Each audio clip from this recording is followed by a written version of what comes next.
Check this out. I'm gonna ram him.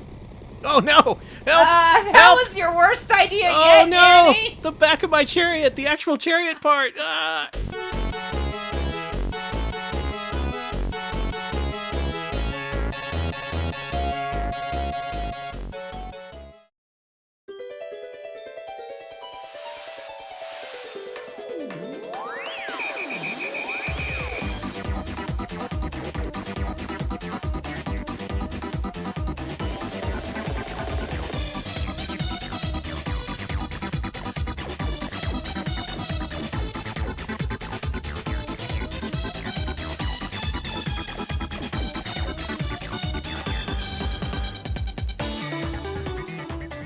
Live from Austin, Texas, where we're Americans and we only play games by Americans. It's Retro Pals with Danny and Alex. Hello, Alex. That's how it works, by the way. Hi, Danny. I'm playing a great game right now where I just defeated Ann Richards.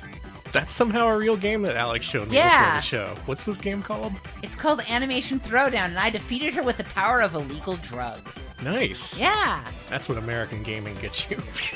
Yeah, that's what we do in America. Proud to announce that due to a new law enacted against us today in the U.S. government, we're now required to play nothing but American-made, American-targeted games. So enjoy tonight's pilot stream for what's now purely an America-centric version of Retro Pals. Yeehaw! Hail America, or whatever we say here.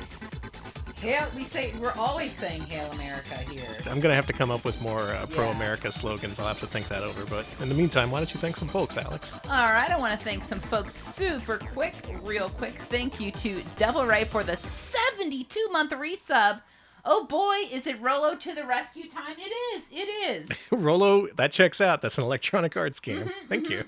Thank you for the 72 months. Thank you. That's a lot of months. Thank you, All Hail Magambo, for the 51-month resub. They do call him Big Butt. Thank you for the 100 bits, Episode 19. Welcome. Thank you. And thank you to Fidget for the 51-month resub. Do appreciate that. Thank you. Yeah, thank you. All right, thank you, Yoddle, for the 100 cookie bits as Cookie blasted her way into our stream. Thank you. This is a cookie blasted stream, yes. And thank you to Bioforce Grape, 3-month resub. Happy Wednesday, pals. Happy Wednesday to you, too. Happy Wednesday to you, and happy Wednesday to everybody, whether you're in America or not. Or not. That's just how this week's stream shook out. We'll have to see what the results are. I'm looking forward to this one.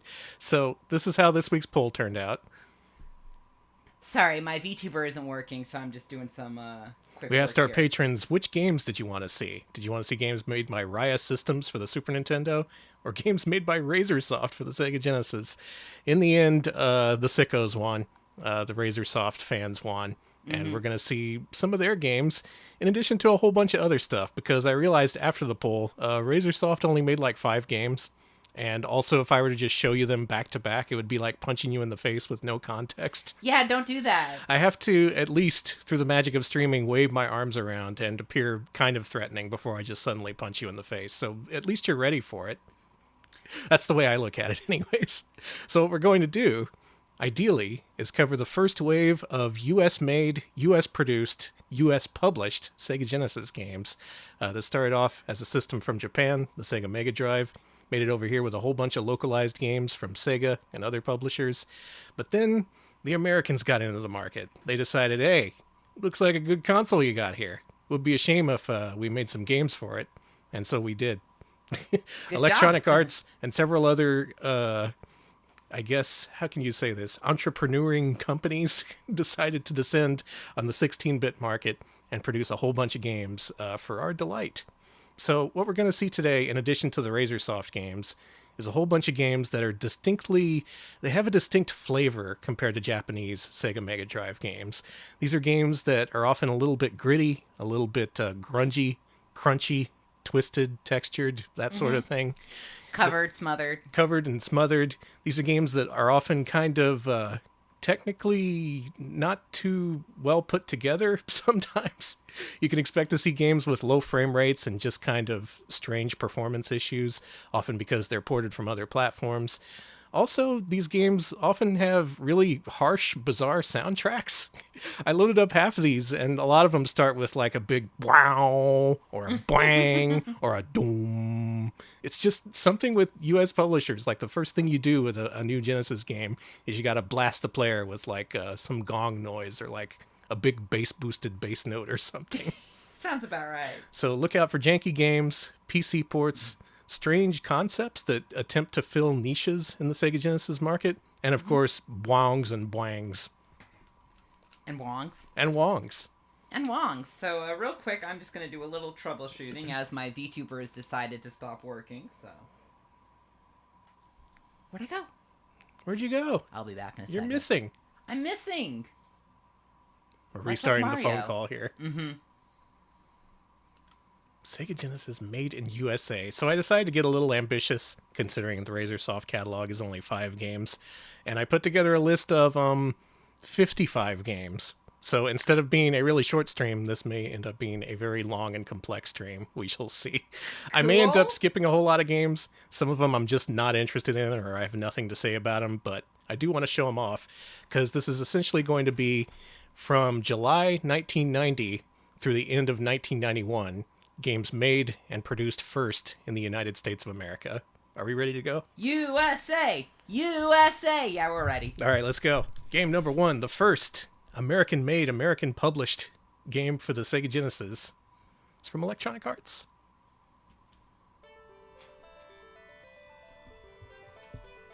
Budokan, huh? Budokan. Budokan. This is ported from PC. It's from Electronic Arts. And being among their first batch of games, this was totally unlicensed. This was without Sega's approval. And in fact, Sega rushed out a new revision of the Sega Genesis to lock out these specific games that Electronic Arts released. They eventually had to strike some kind of licensing deal. Starting off on a low note, I have a feeling there's going to be a lot of low notes with the Gems engine. Buzz off, old man! I was one bad dude. You get that way growing up where I did. Poor side of town, back alleys and dark streets. Just another weekend brawl when he found me. Buzz off, old man, I hissed. But there's potential within you, he says. So we're an American badass on the streets. Warrior this! Look, I owe a great debt to your father. It's for him I can give you this opportunity to join my dojo. What dojo? I asked. My dojo. I wiped the dirt from my sleeves and turned to watch the cops drag my buddies off to jail. Okay, why not? Why not? There's nothing for me here. And that's how the game starts. We're apparently a grungy crust punk who's headed for jail until our master saves us. And from here we have to learn a martial art. You can choose kendo in the upper left, bow in the upper right, nunchucks in the lower left, and karate, I think. I want the stick. Let me give him the stick. Okay. Oh, I didn't want to just play on my own. I wanted to fight a guy. Let me fight a dude. No, I don't want to bow. No, stick time. It's stick time. There we go. Okay. So, Stick 'em up! instead of this being a traditional fighting game, this is it's more in the vein of Karate Champ, where you have a shit ton of moves that are mapped inexplicably to different controller motions. And often they don't work at all, but sometimes you can mash your way to victory. Real quick, thank you, Broken Scholar, for the 51-month reslub. Reslub. Wow, reslub. First stream post-vacation. Happy back. Welcome back. And thank you to Polo Cat Fan. 32-month resub. 32 months of gems. That's a lot of gems. Ooh, I found the strats. It's Yeah, jumping. take that, old man. I found a move that works. Yeah, often in this game, I've just messed around with it, and you just end up getting your ass kicked, but, I guess there's at least one move with that weapon that makes you, invincible. People, didn't like this game. This was not a very well-received game. It makes more sense as a PC game that's more simulation-oriented. Here on consoles, people want more fast action, not this ridiculous bullshit where you can't really control anything and moves seemingly come out at random. I like that you're fighting a middle manager. Hey, he was saved from the streets too. He was being hauled off by the cops. Saved from the mean streets of the financial district of Manhattan. Oh, with the nunchucks, you can just hold C and spin the stick to win. This is great. I'm finding new strats on the fly here. Maybe this game's actually good. Katelib C, thank you for the sub. Thank you. 48-month resub. Twitch canceled my sub somehow. How dare they? Yeah, it's a 4-year resub. Thank you so much. I'm stuck. I'm stuck. Did the game I'm stuck. freeze? I hit the piece of Velcro on his belt, and now I'm stuck forever. Oh. Hey, buddy, you want to wiggle me out of this, please?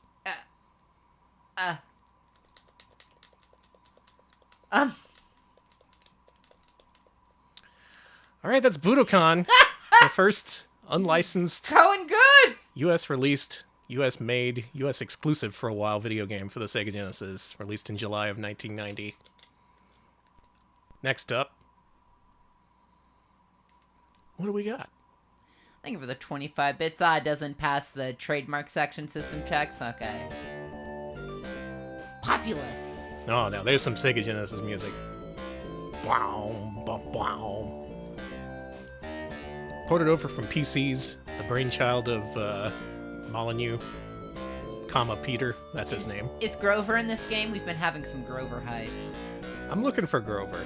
I'm hoping in one of these 50 games we see some Grover. Do you see the angel butt? Oh, there's butts in this. That's Yeah. why this is unlicensed. Mm-hmm. This game was also unlicensed. EA produced their own cartridges and didn't bother telling Sega shit about their plans. That would change after a few games. They did have a basic license in place at some point, but they did kind of bully Sega into accepting their terms. They were all like, look, we got all these hit games. We're going to make our own cartridges, and we're still going to be officially licensed by you, but it's under our terms. And Sega, for whatever reason, was like, okay. I guess they had that kind of pull back then. Thank you, Newell, for the 8-month resub. Some of my best friends are American. True. Thank you. This game, I think, was instrumental in Electronic Arts securing that Sega license. Because when this was released in Japan, it was incredibly popular. To the point where modern Sega lobbied to put it on the Sega Genesis and Mega Drive Mini 2. So that's why that's on there. Big hit here, being one of the few Genesis games released at the time. And also somehow found an audience in Japan as well. Where, computers like the Amiga and C64 didn't exist pretty much. So you'd see novel stuff like this and be like, wow, cool game. Anyway, I've never gotten this game. This is a game where your dudes build up houses and huts and things, and eventually you want to battle an evil faction.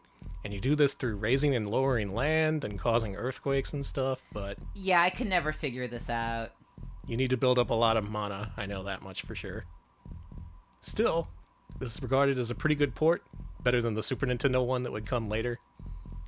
And it was pretty big for EA at the time, despite being an officially unsanctioned cartridge, and one that was locked out of later console revisions. Look, there's dudes. Dudes. I think those are the evil dudes. Can I put my cross here? Would they like that? They probably wouldn't, right? No. There, it goes here. You obey me now. I win Populous. Game over. There's some Amiga fans out there who can tell you how to play this, but I'm not one of those people. Important game, not for me, but glad it exists. Game number 3. Oh yeah, I know this game. Tengen ended up jumping on early to the Sega Genesis, How? and they were officially licensed, of all things. Over on NES, they were causing all kinds of trouble with Nintendo, being like, we're going to steal your lockout chip information and make our own games. Take that, suckers. But with Sega, they were like, yes, we wish to pursue an official licensing deal, please. Probably because Sega's cooler than Nintendo. I bet that's why they did that. Wow, the DSA, the Direct Selling Association. Now, this being a pretty early US-made game, it's not too great in terms of aesthetics. Or, porting over a lot of what made the arcade game great. Like the digitized voices. You hear very little of them here in this port. Oh, boo. So the lady saying Klax Wave, she doesn't say that anymore. Eventually Namco made their own Klax for Sega Genesis, so there's 2 different Klaxes you can get. I think the Namco one is more accurate to the arcade. But here's our first 2 US publishers for the Sega Genesis, Electronic Arts and freaking Tengen, of course. We just can't leave well enough alone. Oh yeah, this does take place in a parking lot. That's cool. Oh yeah, look at that. We're just in the middle of suburbia. That's a strip mall over there. Probably, They got a giant hand over there for some reason. it's the Clack Strip Mall. I want to go there. Anyway, we got more games. Well, we're back to Electronic Arts with this one. What you got for us, guys? Zany Golf! It's freaking Zany Golf. I think this is the last of their unlicensed games that were locked out of later console revisions. This game actually had a revision where it was officially licensed by Sega. Kind of a strange history, but that's Electronic Arts. The bad boys of gaming, they call them. Also the bad boys of golf. This is a lot of wacky music. I like the wackiness. Does this have Eugene Levy? I wish. It wouldn't be until a couple years later that mini golf was perfected on the CDI. This intro's alright. That's some very harsh, dissonant music, though.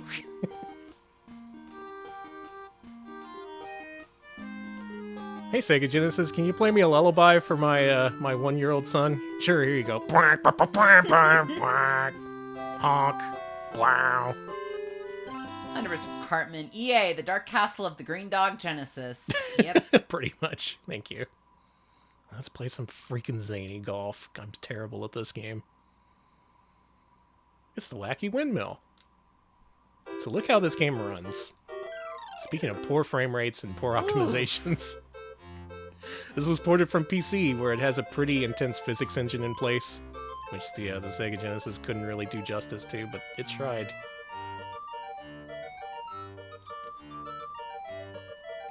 No!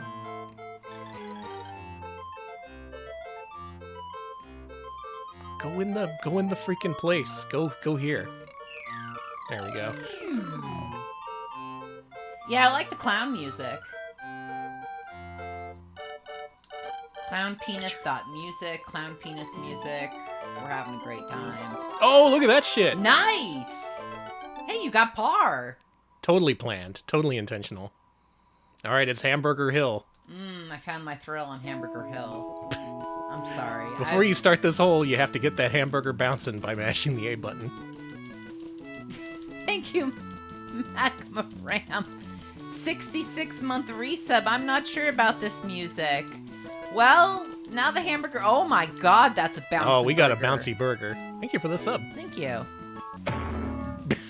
Yeah, it's fair. I'm just trying to bounce burgers over here. Oh, whoops. Did that count as a hit? I hope it didn't. Alright, check this out. This is going to be a hole-in-one. Maybe a hole-in-two if I'm lucky. Thank you, Carmen, for the 100 bits. Yes, we also remember when Vince Lombardi said if we lose, we're out of the family. Thank you. Oh, this is going to be tough.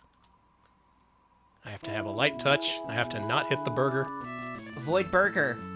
The one thing Americans don't Oh, say. look at that! Nice! I found my Burger game. Par. I barely ever played this game. Okay.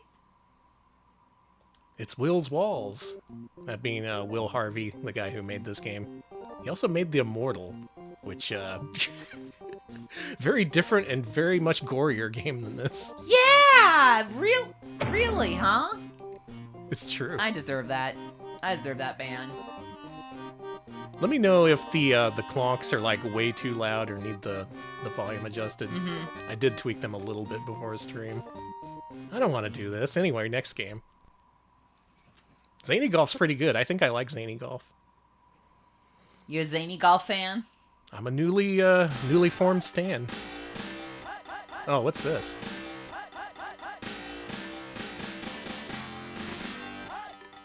This looks boring. This isn't going anywhere. Hey, I like the hut beats, the hut breaks.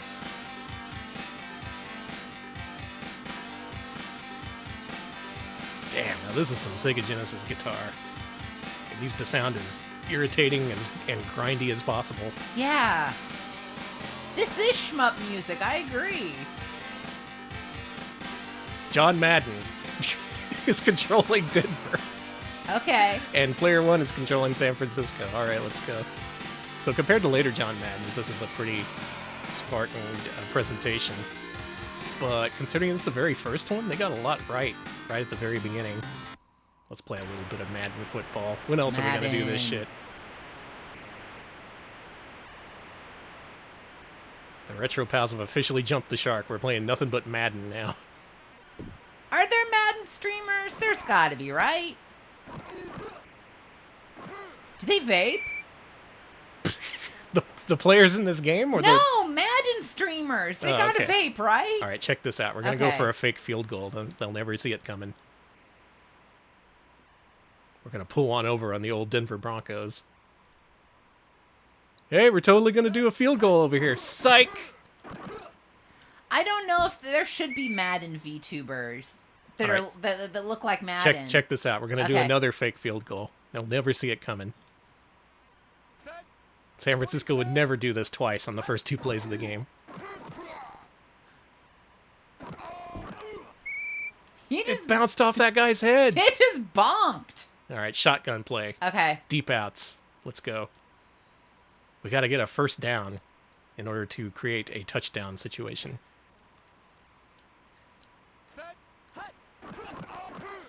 But basically, football games didn't look like this back then. This was kind of a huge deal.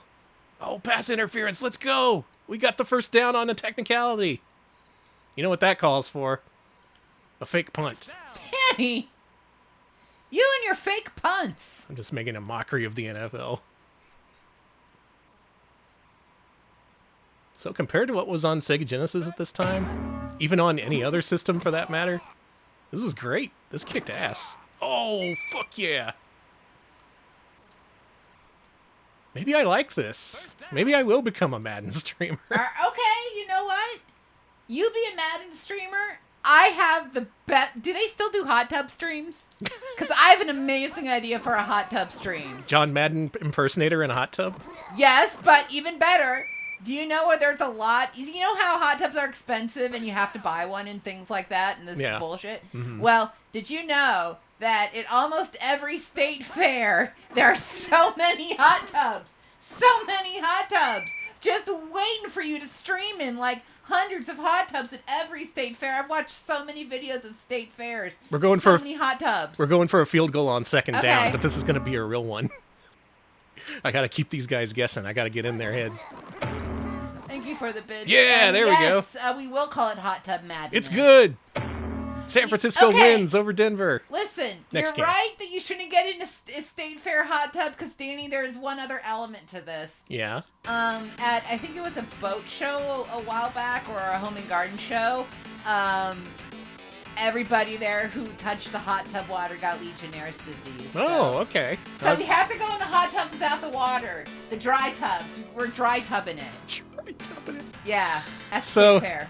In addition to pioneering the football game on Genesis, EA also took the basketball world by storm with Lakers versus Celtics and the NBA playoffs.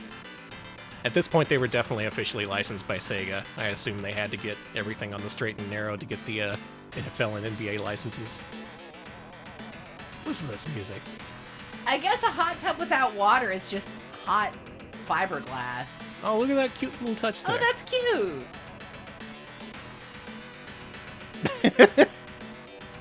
It's fantastic NBA action in living color. Tonight's crucial game finds the Spurs defending their home court against the Celtics.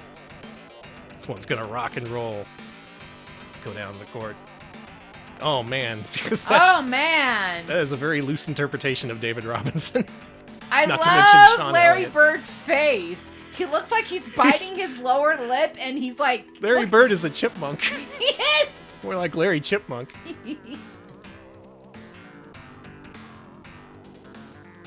Alright, let's play the first US-made basketball game for Sega Genesis. Holy shit. Before NBA Jam, before Arch Rivals, I guess? There was this. Oh, the coach was super hype over that. Yeah, Larry Bird does kind of look like that nerd emoji with the glasses and the teeth. Oh, I pushed him! I pushed Cummings to the floor. Don't do... My God, you're getting yelled at all over the place. Oh, look at this. What? I got penalized for doing a cool spin move? Yep. No spinning. More like the no fun league. You got in trouble for spinning. That's so good. I can't believe that shit. They got to do that in real basketball or baseball. Well, okay. They or basketball. See, in baseball, I don't think they would care if you spent all your time spinning, but definitely in basketball where, like, you know, there's time limits and stuff. Oh, puts up a brick. They should add, like, the equivalent of a shot clock to baseball. I agree. Where, like... For 3! Oh. If you don't hit it within... If you don't hit the ball within 30 seconds, you get beamed automatically. All right, confirmed. You cannot play this like NBA Jam, but this is still more playable than I thought. I got a basket. Thank you, Seraphis Came for the 50 bits. Go for Man Larry Bird saw a shadow, so there's going to be 6 more weeks of the NBA season. Good. Thank you. Game number 7. They added a pitch clock? Who? Where? When? Why? How? What? This is what happens when I don't. They should have asked you. Watch baseball. Battle Squadron. Battle Squadron. This looks American. Far in the future, the NBA plays a different kind of basketball game. This game was ported from the Amiga, I think. One thing on their mind. Ruling the universe. Oh, we better stop them. I guess I gotta watch baseball again now that they're adding clocks and shit. So, a funny thing about this game is you can adjust the amount of enemy bullets on the screen, and you can also adjust their speed. So I'm gonna make it so there's a lot of bullets on screen going very slow. Nice. This isn't normally how the game looks, it's just an option. I just think it's cool.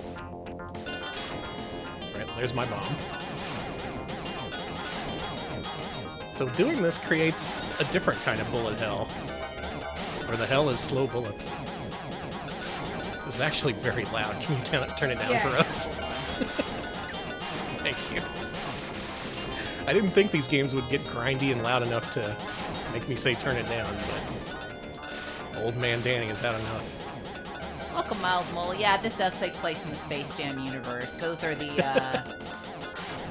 basketball. I guess I got basketball in mind today. Yeah, you gotta watch basketball. No! I value my time. I gotta be making more decks and animation throw down. Carmen for the 100 bits. Slow-ho, thank you. Thank you. Slow-ho. One unique thing about this game is that it's actually 2-player simultaneous, which a lot of shmups weren't back then. If you look at the Genesis ports of Fire Shark or Truxton, those are just 1 player at a time. But on the other hand, if you want to play a 2-player really bad shoot-'em-up, that's an option. I don't really like this game that much. It is a shoot-'em-up, though, and if you want to play every shmup on Genesis, you have to play this. You have to. Battle Squadron. Game number 8. Oh, I haven't heard of Love on a Leash, an Airbud-styled romantic comedy, but Danny, yeah, I saw, you're gonna love this. I was watching a video about the Indiana State Fair. A, they had a lot of hot tubs, and B, this is the most important part. They had Airbud made out of canned goods. What the? I'm not joking. They had a can stacking competition where people would stack cans into different shapes, and they had an Airbud. So Tengen is back on their bullshit with the Genesis port of hard driving. This port is surprisingly capable considering, the hardware difference between arcade and home. And also I think this was made by Sterling Silver Software, who would make other stuff we'll see later on. Actually a very talented game here on Genesis, but this being their first game, they didn't have much opportunity to show it off. I guess it's impressive that it exists at all. Let's jump the bridge. Good. Oh. Oof. It had to be a more gentler trajectory. Danny, did you hear about the butter cow controversy? Yeah, it was just a wireframe cow. Okay, it was on the Virtual Boy or some shit. But here's the thing. My controversial Look out! Is that I'm glad that it's a wireframe, because that's so much butter if it was just pure butter. That'd be so much butter. Those poor cows. Well, it can't just be pure solid butter is the thing. Yeah, That's way too I much get why butter. there's a wireframe.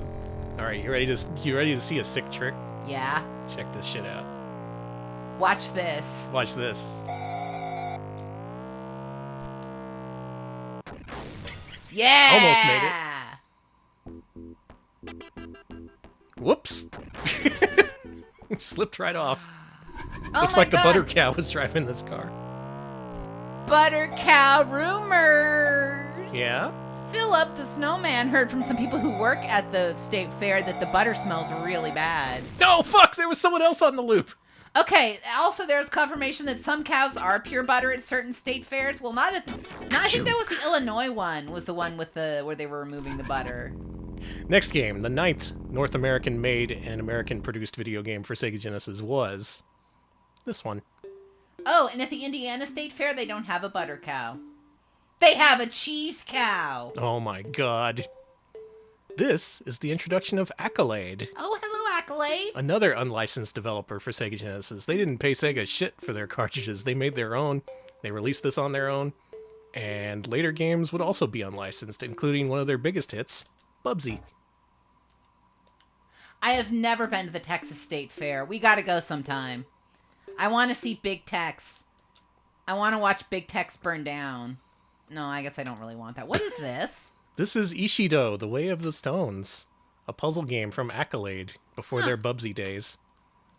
I like that it shows you the possible moves, but also, oh no, I get it. You got to put the triangles together with the other triangles, or the colors with like colors. Oh, okay, so it's kind of like dominoes. It's like Uno, yeah. Oh, okay. Unominos. Strike that comment from the record. I mean, you gotta fill a niche. There weren't many puzzle games on the Sega Genesis at the time, so. why not? Okay, more butter cow drama. The Minnesota State Fair apparently clapped back at the Iowa butter cow. Was the Iowa State Fair with the Iowa cow? Okay. Clapped By back. saying their butter cows are entirely butter. I believe that about the Minnesota State Fair. That and the Texas State Fair are the two state fairs I want to go to the most. I think this is another game that's non-functional on anything but first-run Sega Genesis consoles. So unless you have one of the very first ones with high definition graphics on the front, it may not work. So sorry, Ishido fans. You could also play the PC version if you want. Yeah, you could. It's a video game. Next, let's play this one, the 10th game. Number 10. Number 10. From EA, it's... Oh Cool. my god. Okay, so for you Californians, because we don't have butter cows at our county or state fairs. A butter cow is as just as it sounds. It is a cow sculpted out of butter. The controversy was that at the Iowa State Fair, it wasn't pure butter. It was a mesh wire frame that they sculpted the butter onto. That was a controversy. So we know the story behind Yeah. this one. We've covered this on stream before. This is another PC ported game that did really well on Amiga, but much less well here on Sega Genesis. Because really, the one thing they were thinking, based on their previous releases, were like, what were games that were successful on computers? Port them to Sega Genesis, just do it. And that was pretty successful the last few games, but this game, you couldn't really do it justice on Genesis. The sprites were a lot smaller, it was a lot stranger in terms of gameplay, and you ended up with this. Still, it's got blood in it, at least. Oh, Sword of Sodan has some of the same staff as Hugo the TV troll. Perfect. That makes sense. Good. I wish Hugo bled. Sorry. I mixed together 3 potions for no effect. No, the butter cow wasn't a cow that could make butter. I wish. That would skip a step. That would be Don't cool. ban me. What if there was a butter cow, though? Or a cow that, like, made gold?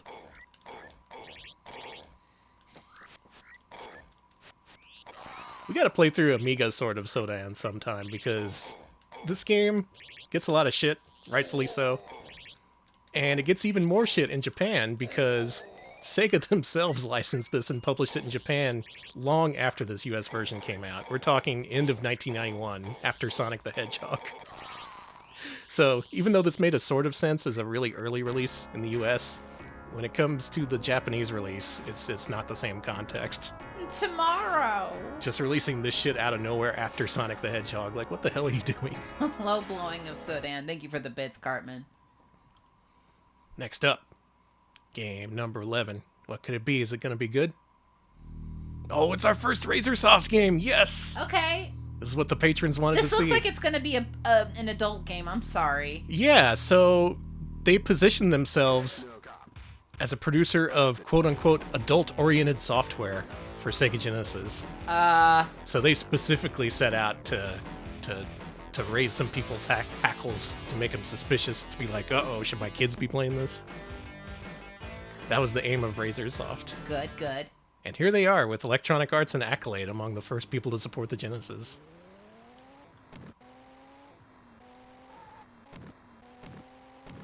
I mean, this is technically a cop. He's technically a cop. Now, this was ported from microcomputers. This came out on ZX Spectrum, Amstrad CPC. I think there was an Amiga version, also out on C64, and maybe even Apple II. I know one of the RazerSoft games had an Apple II version. But they were following the same philosophy that led to EA to release Sword of Sodan, just being like, was it popular on computers? Just port it. Don't care if it's going to be good or suitable or something anyone wants. Now, good news, this isn't just a driving game. There's a little bit more to this. Granny held hostage. Suspect extremely violent. Thank you, Cactus B, for the raid. We are playing through Sega Genesis games, first released and developed in the U.S. Hey, Cactus B, thanks for the raid. Thank you. I'm sorry that the first thing you're going to see is this. When you shoot dudes, they collapse into a big bloody mess. And, you can shoot the kids, too. Oh, and thank you to Nocturne Dustclaw, another raid. Thank you so much. We are playing Sega Genesis games made in the U.S. Enjoy Technocop. Thanks for the raids, everybody. Yeah. You're seeing one of the most horrible games made for the Sega Genesis. This game is bad, and it's kind of loathsome, too. It has a real disregard for human life, considering you could kill innocent people and children. That and everyone explodes into a big gore pile. I think they were going for the RoboCop market, because, you know, that movie was also kind of violent, but Jesus Christ, guys. Not even unlicensed Electronic Arts wanted to do this. But that's how you make a name for yourself back then. It's very... Sorry, I just looked up and Dan Butch's head exploded. Yeah. Look at that rat! Jesus. It stepped on my freaking foot! Why does he meow That's when he a jumps? Family Guy funny moment you keep doing. Ouch, the rat stepped on my foot, Lois. I'm not going to find this guy in time, I don't think. Yeah, Dan Butch's. Yeah, the guys, you have a very limited amount of time to chase him down and capture him. And if you don't, you just go back to your car like nothing happened. Look at this freaking nightmare apartment complex where people are just murdered in their own homes. Whoa, big sack of money. Nice money sack. Now, this game was also the Sega Genesis debut of a company called Punk Developments, which is why the word punk is spray-painted everywhere. They made, I think, all of their RazerSoft games. They weren't originally made by them. They were all ported from different consoles. But Punk is who was started up in order to fulfill RazerSoft's devious needs, I guess you could say. Thrash. All right, we did a good job here. Did you just kill... Okay, whatever. Time to go back to my car. It's just so... Like, you shouldn't be able to do that, right? Instead, the game just encourages you to do it. It's like, oh, a kid's there, you better shoot him to death. And that is how RazerSoft was introduced. And do you see why I had to put a few games ahead of this? To be like, okay, these games are going to maybe be a little grungy, a little off-kilter. Because to just show you this first out of nowhere is kind of a shock to the system. A little bit. There you go. RazerSoft, Accolade, Tengen, and Electronic Arts are all competing for the US exclusive market share on Sega Genesis right now. Let's continue. Oh boy. Oh boy. And we have another publisher. Arena enters the arena.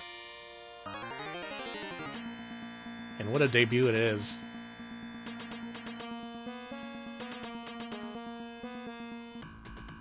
Yet another case of a European-developed game, and in fact, a European developer made this, Probe. I think this was the first European-made Sega Genesis game.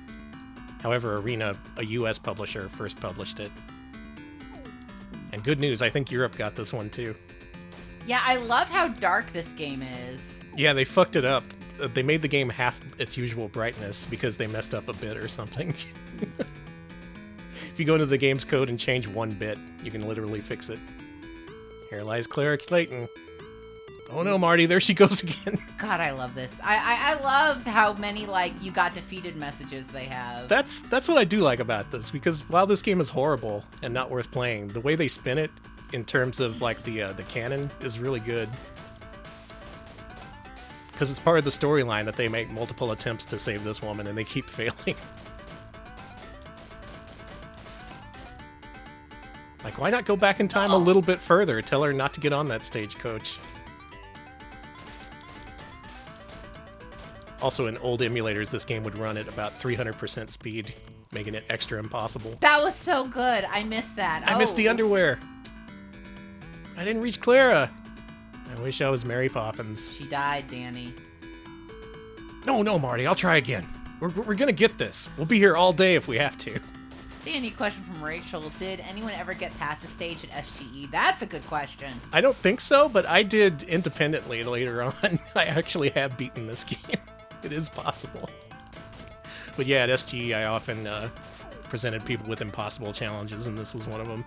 It was pretty impossible. So, good debuts from RazerSoft and Arena. Really making a strong impression out there in US land. I can't wait to see what's next. I got the underwear, at least. Good. We can move on. Thank you for the bits, and we got the underwear. Wow! Look at those eyes! You could lose yourself in them. Now this one is unique because Sega published this one. This isn't a weirdo like Electronic Arts or freaking RazerSoft. Sega contracted Park Place to make this, who I believe was actually the developer of Madden. That created some kind of drama back then. Ooh, drama! But look at this animated Joe Montana. I love his beautiful eyes. I can't get over them. Is Joe Montana's eyes that beautiful in real life and I've never noticed? Let's go meet him. Okay. He's still alive, right? Denver, I don't a know. fair team. Okay. I could do better. So how do you differentiate this from EA's game? Well, you make it top-down instead of like an isometric view, I suppose. But there's still a lot in common between the two games. And it was kind of underhanded for Sega to do this, if I'm being frank, but that's what happened. Play.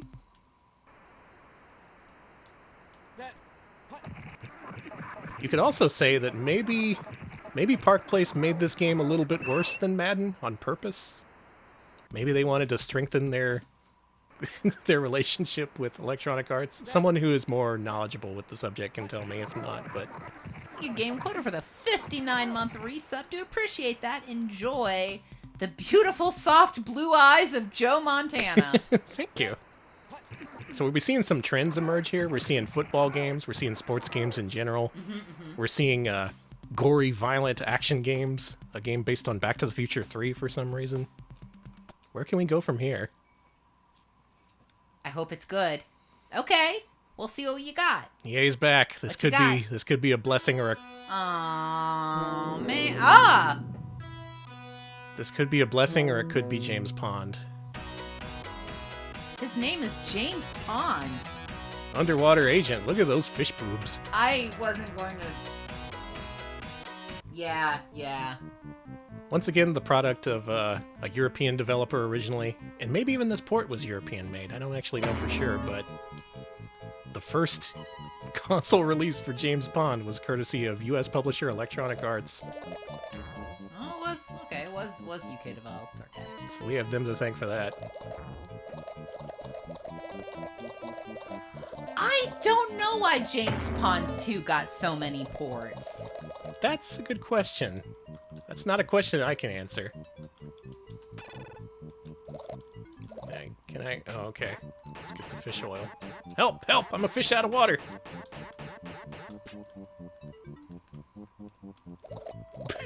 just laying multiple keys on top of locks, hoping that they work. Don't you got a free? Oh no, He you goes to the cages. Okay. I see. Yeah, I'm no Thank James. you. I'm no James Bond expert, unfortunately. Glue? Why does he need glue?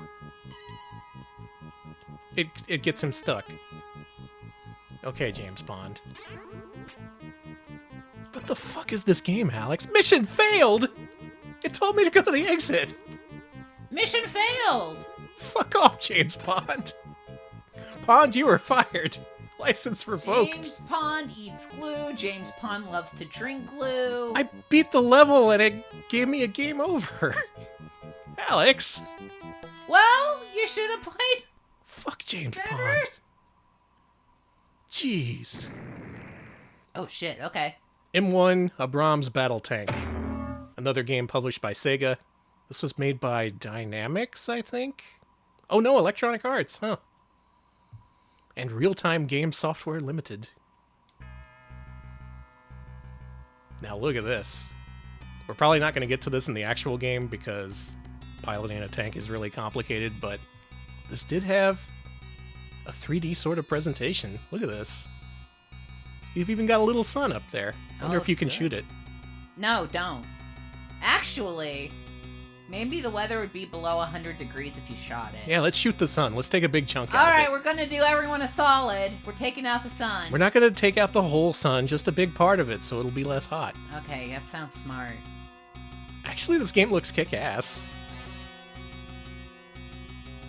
There's a bunch of these military-themed simulation games for Genesis that I've never been into, but this one at least looks cool.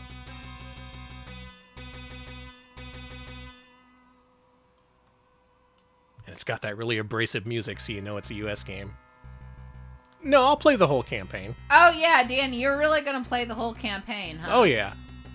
Whoa, there's George Bush! Yes. Yeah! Yes, a great picture of George Bush. Look at how good that George Bush art is. This is why I only play US-made video games. You don't see George Bush in any other video game made in any other country for some reason. That's true. That's very true. All right, I'm gonna let the cat out. Alex, you take over. Oh, okay. I gotta play with the tank. So heat. I want it hot. Hot, baby. The hottest it can be. Should it be hot? Yeah. I put it all in the... No. I'm putting 2 into Axe and 2 into that. And we're going to go to the governor. No, I should leave the base. We're gonna make a hot tank. How do I leave base? Let's go. This tank is too hot to touch. Okay, time for Alex to play. No. Okay. Uh-huh. So what targets did George Bush tell you to take out today? This... Hey, this has tank controls. No shit. What'd I do? Oh, I blew something. You what? I blew something up. Don't ban me. All right. It's fine. I know what I'm doing. I'm just gonna go to this little spot here. Oh man. Glad this is a normal stream. That's why we're playing nothing but American games, so we can get back to normal here. I'm going really fast. How hot is your tank right now? Whoa, I destroyed something. Did you just accidentally run over an enemy? Yeah, that's cool. Target neutralized. Well done. It's fine. It looks like you ran over a landmine or something. Don't worry about it. I'm gonna run into this guy. We're just gonna give him a little bonkaroo. So part of the reason I'm playing this is because I have very little experience myself with these US-made Sega Genesis games. Bonk! I'm typically not that interested in them, so it's nice to actually see these for once. I've come to realize this is pretty technically well done. This is well done. Yeah, look at that. You're blowing up all the tanks. I'm bonking up everybody. All right, now do the rest of the campaign. No! Okay. Thank you, Alex, for taking over. You're welcome. It's always good to shoot things. Next game. Back to Electronic Arts territory.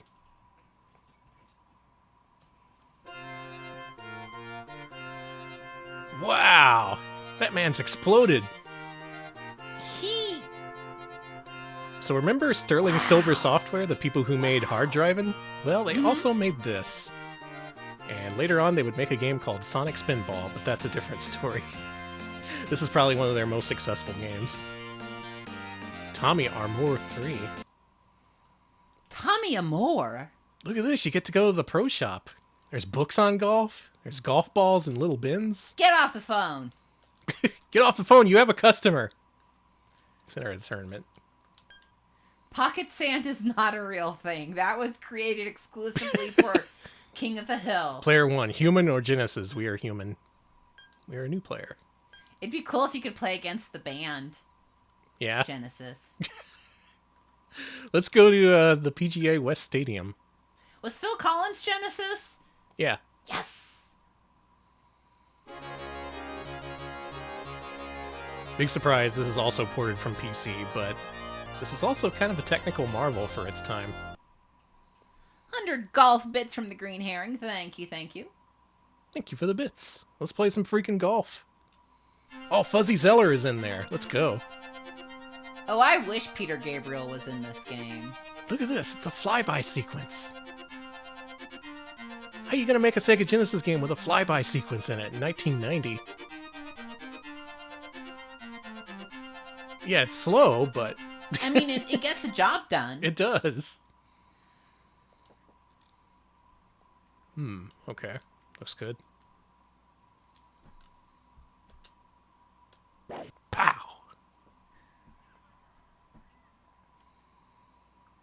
Fuck! Next game. Okay.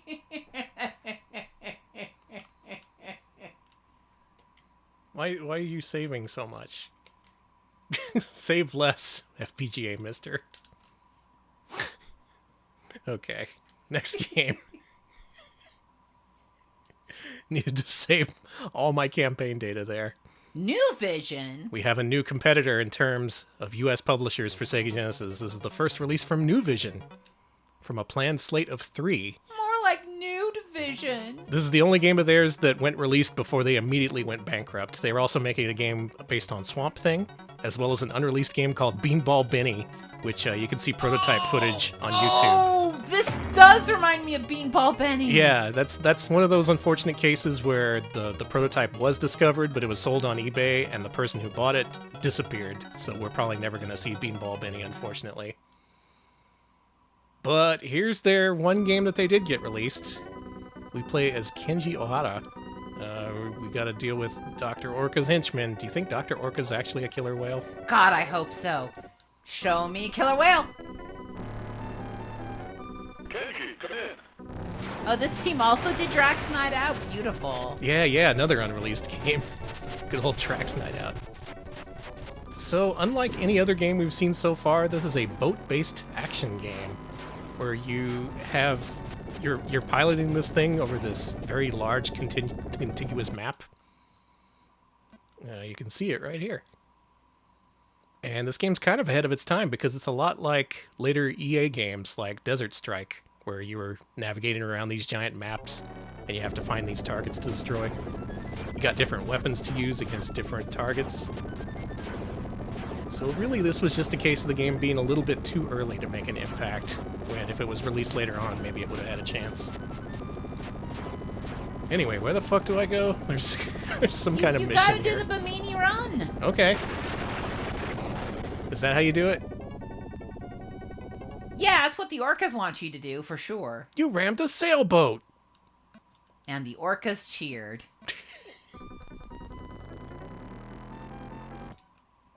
Oh, right, don't I have to talk to my guys? Catch that black boat. Your stun gas bomb will stop them. Okay, where is it? Oh, I assume it's there. So, you see, this is kind of unique for its time. It is pretty funny that they have to identify the different colored splotches. The yellow is sand, the green is an island. Use your imagination, people. Got it.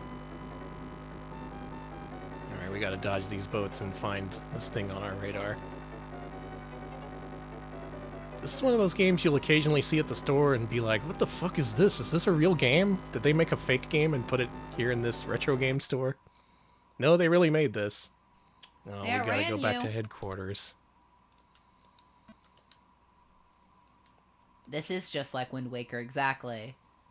Oh, that was game over. Developed by Microsmiths.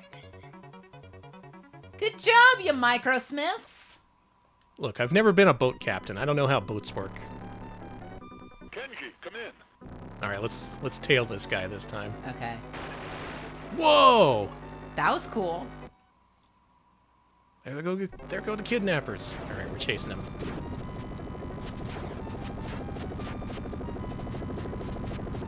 So kind of neat in terms of execution. Honestly, not that great, but considering the time it came out, this is maybe the best they could have hoped for. All right, let's go pick him up. Get him, get him. Yeah, yeah. Okay. Great guns. Doesn't look that bad. Yeah, it's pretty unique for its time. I could see them hoping that they would make a business off of this, but this was maybe a little bit too focused in terms of Come in. target audience and appeal. Like, you have to like boats, first of all, and a lot of people don't. Really? Do you like boats? I don't want to go on boats, but conceptually, I like them. I think a lot of people feel the same way. Like, they're agnostic towards boats, but if push came to shove, they'd rather not be on a boat than be on Yeah, one. I just, with the orcas And Dr. Orca, especially. Yeah, and the Suez Canal, and there's just a lot going on You boats. can get stuck, and everyone on Twitter will make fun of you. Yeah. So, a pretty neat game that unfortunately missed the mark, and unfortunately was pretty important for that company, and they went bankrupt when this failed to set fire to the marketplace. Whoops. Rest in peace, New Vision. It's a tough business. You can't be like EA. You can't have an infinite bankroll. Making games like Blockout.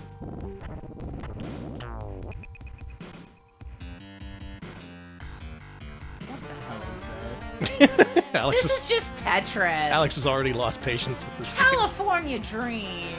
You should like this. It's made in California. No.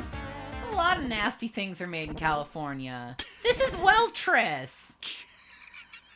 You're killing me. I'm just saying and screaming things here, okay? So this is They're known by Polish? several. California Dreams is Polish? I'm done. That's funny. No, fuck this. How do you drop? Oh, it's with the start button of all things. Okay. So this game goes by several names.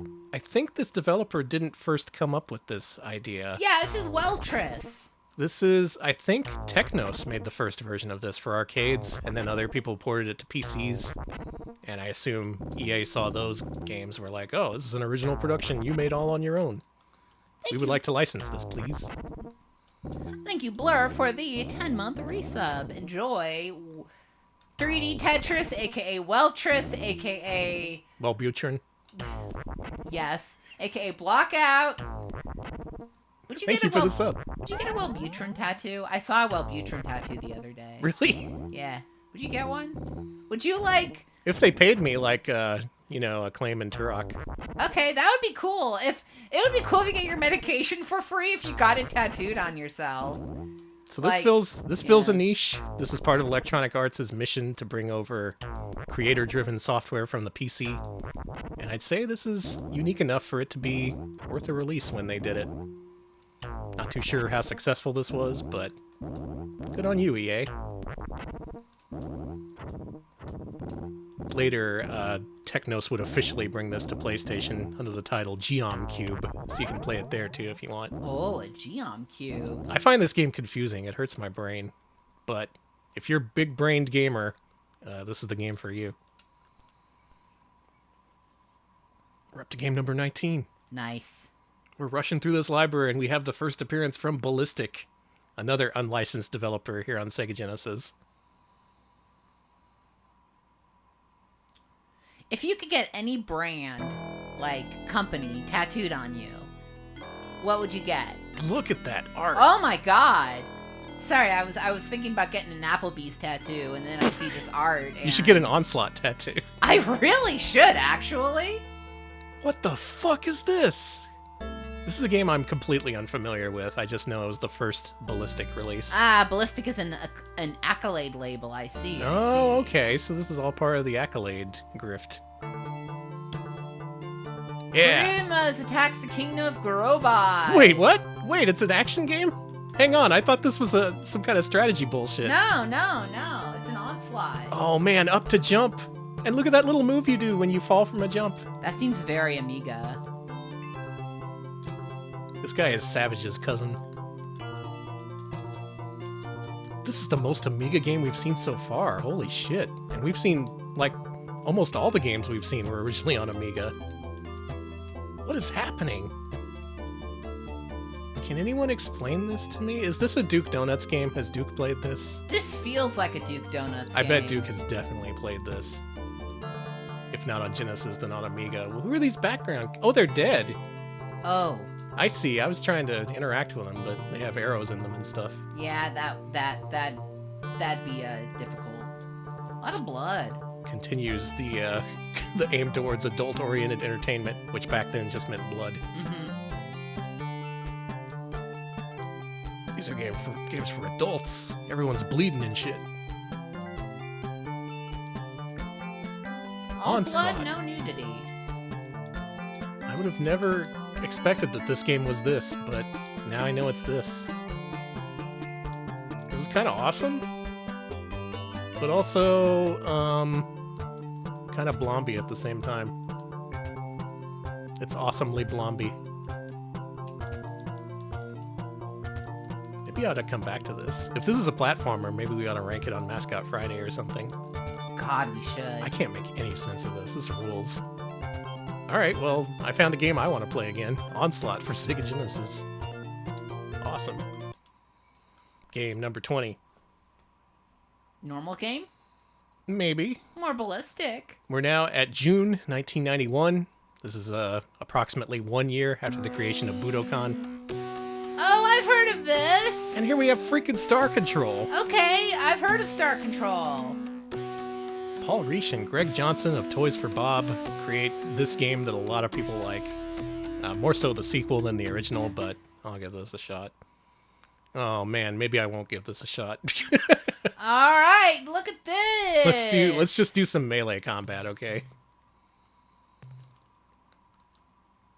Oh wow. Wow, have fun. I need to play Star Control sometime. It's just... Oh, it's asteroids. Oh shit, it's asteroids with a zoom in feature. I assume there's more to this than just the melee combat, but I wanted to just get into the game really quick. The sequel especially involves a lot of space exploration and finding different alien races and communicating with them using the bits of their language that you learn along the way. There's also space combat, which I'm really bad at. The Urquan wins today. I guess so. Good job, guys. There's way more to this game than I can get into just by playing it randomly, so let's move on. Maybe someday we'll play the 3DO Star Control 2. I'd like to do that. I'd like to see that too. Ballistic? These guys again. I'm getting sick of these guys. Against sick of Ballistic? You know what time it is, Alex? What time is it? It's time to play hardball. Okay, so... You know how I somehow spoke into existence the pitch clock that I didn't know existed? Yeah. Okay, what other baseball things do we need to add? Gluten-free hot dog buns. They added that? That's what I want. What else can baseball use? Balls in your court, baseballers. Actually, it's not a court, it's a field. So once again, ported from PC. Sega Genesis wasn't lacking for baseball games, having Tommy Lasorda Baseball and a couple others at this point, but it's hardball. If you like playing hardball on PC, maybe you'll like the Sega Genesis version. Baseballs you can chew on. Not eat. They're not edible, but they're safe to chew on. Okay, I found the swing. Okay. It's one of two buttons. Okay, it's the A button. We're gonna get it this time. I've never played this game. This seems very PC to me for some reason. Do it. Throw the ball. Throw the ball. I'm gonna wiggle. I'm gonna wiggle until you throw the ball. Wiggle. chewing tobacco baseballs. That's really smart. It's like those tobacco pouches. Oh, I hit it! Nice. It is a pop fly, unfortunately, but I did hit the ball. Guess what? It's baseball. Only this one is unlicensed, and Sega doesn't want you to play it. Don't play it. Which just makes me want to play it more. Next game. So what do you think of the first year of original US releases for Sega Genesis, now that we've seen a bunch of them? God. Here's another military sim, this one published by Sega.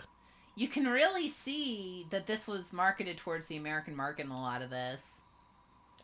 Yeah. It has an American feel to it, and I can't describe... Like, this is just so American, you know Dude, there's a dude smoking on the submarine. Yeah. You can't do that. What are you going to do, open a window? No, let's go to the radio room, I guess. Is this it?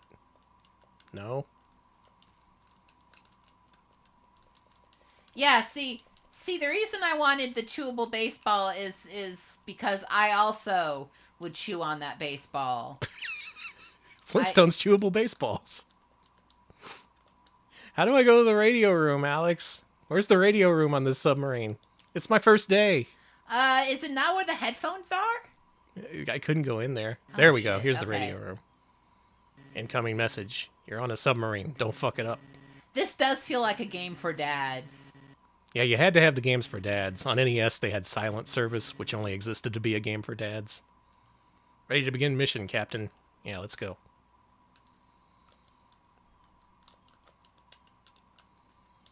Let's go. No, let's go. Abort the orders. Let's go. Let's do it. Yeah. All systems operational. Look at this ship. It's like a little busy town cutaway. I guess submarines are real things. Have you ever been on a submarine? No. Well, okay, like there's... I can't get the mission started. This is frustrating. In Galveston, they have like... I think it was Galveston. Somewhere on the coast of Texas, there's like a island, and you can go to the island, Detonate. and they got a submarine, like, isn't it a museum type thing you can walk on. Not a guided weapon, sir. Well, fine. We'll select a guided weapon. And then we'll detonate it. Select target. This one. Select target. This one. Target acquired. Target acquired. Okay, fire. Detonate. Launch. Torpedoes. Oh, we haven't even loaded the torpedoes. Fine, we'll load the damn torpedoes there. Damn torpedoes. Freaking all of them. We'll load a couple of missiles, too. You happy? Launch. Not armed. Well, what combination of buttons do I push to arm this shit? I'm just gonna keep mashing. Periscope not raised, sir. I'm gonna keep mashing buttons on the Raise submarine the until something periscope. happens. Detonate! Detonate! Well, if you like submarines, maybe you should play this. I'm not so much a sub fan. I'm more about hoagies. You can go on a captured U-boat in Chicago? That's crazy. Danny, can we go to Chicago? Yeah, sure. I've decided... Oh, my God. Anyway, They're just sucking on that wolf. I know the story of Rome. from submarines to vestal virgins nursed by a friendly she-wolf, we have this game. Yeah, I'm banned.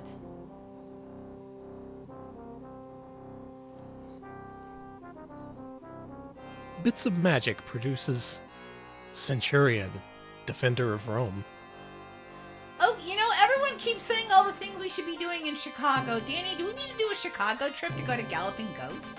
Ooh, okay. Yeah, okay. I'll get you in for the Galloping Ghosts, and while you're playing all the good games, I'll sneak away and look at all the museums. The stream from the... Okay, you're right. Screw hot tub streams. Tribute We're policy. streaming. Tribute policy, bleed them dry. Destroy them. Build fleet. Chariot race. Okay, let's go chariot race. Okay. I prefer a light chariot, if it's me. Ooh, the Italia, let's go. What's a skullduggery? Do you know? I'm people- afraid. The people are rebellious for some reason. Let's race. Oh no, I want to bet on myself. It's like bet. Bet the limit. Race now. All right, here Yeah, we go. the Bean is in Chicago, and I'd love to do a Bean stream.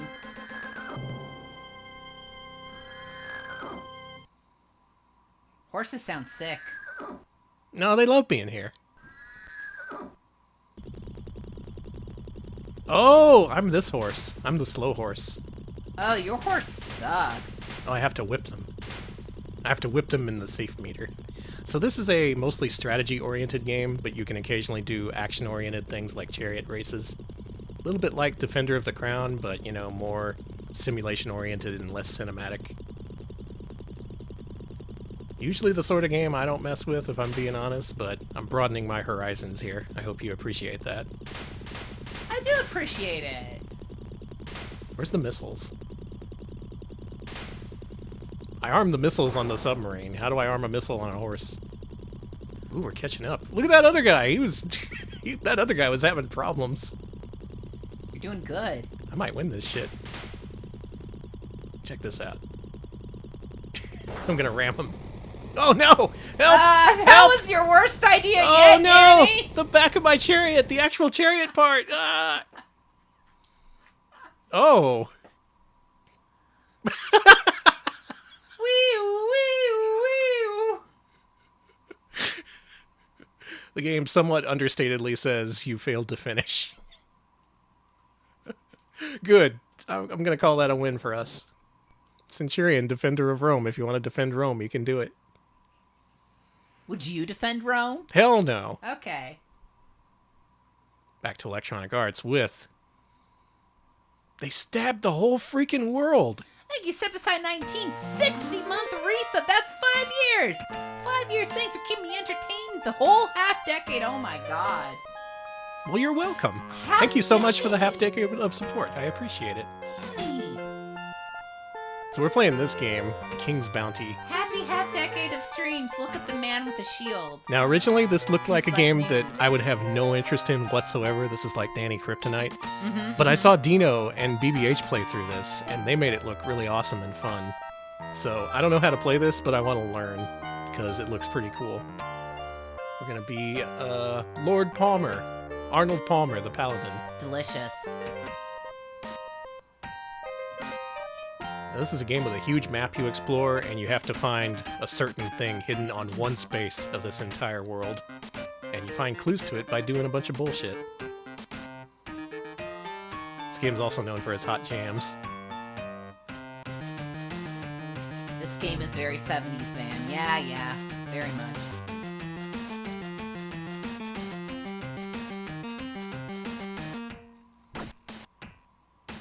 "20 peasants died. Oh, man. Barbarians move. Barbarians attack the militia." Now, mostly this game is exploration-oriented, but these battle sequences, you need to raise huge armies so you can survive them. I'm seeing a thread of complexity in all these games that we're covering so far. Like, for whatever it's worth, these games are more in-depth and complex than stuff you would see from Sega at the time. And generally I preferred that, more arcade-style games. But I suppose they saw a niche that needed filling, that being the, as we said, dad market. That and people just interested in more complex video games of the PC variety. They were being catered to by companies like Electronic Arts. And I suppose RazerSoft to an extent. Alright, let's fucking die. We just died. Oof. We hella died.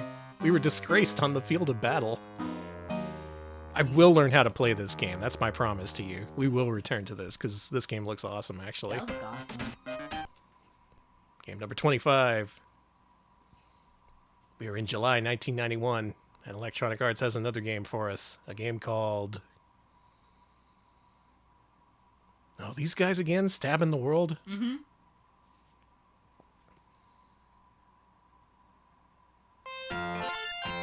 Oh, fuck. Sick. Listen to how loud this music is. This game is loud and proud.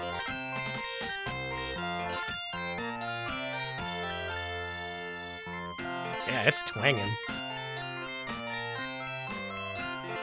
I'll create a good female human named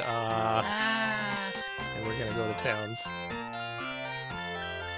Yeah, that looks good. Need to add members to the party. Oh, okay. Sure, Vala. Yeah, these are the defaults. Gene, Eric, the Hermit.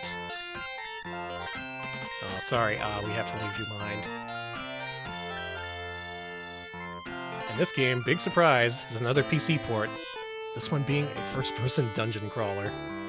Ooh, I'm the spirit of Korak. Fantastic adventure awaits you. Yeah, fantastic adventure, got it. Do you like fantastic adventure? So tell me, folks who know, is this the game that Duke Donuts always plays? I know he always plays some first-person Genesis game with really annoying music, and I think this might be the one. Yes, chat's going, Oh my God! Danny! Oh, fiddle-dee-dee, look who it be, it's me! Really? The first enemy I ran into in the whole game is a freaking... Yeah, I also wear black t-shirts, it's me! Well, there's two of them, and they have an army of venomous snakes, so No! we're gonna attack them. We're gonna fight the fools. I got excited, what can I say? It's not like I see a jester every day. It's not pronounced like that. You can't just go pronouncing it jester. Yeah, I dress like this. These guys are ruining us. Oh, we killed one of the fools. Let's see if we can kill the other one. Waiting for Hermit to do some shit. I'm Hermit's gonna... not doing anything. I have to kill the other fool. That's okay. Just kill me, why don't you? Fool is frightened. Venomous snake is frightened.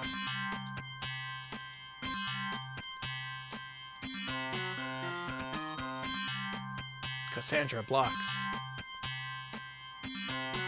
Oh, we keep missing the fool. Can't kill what you can't catch, Danny. Fucker. There. Whoa, cool. Sup.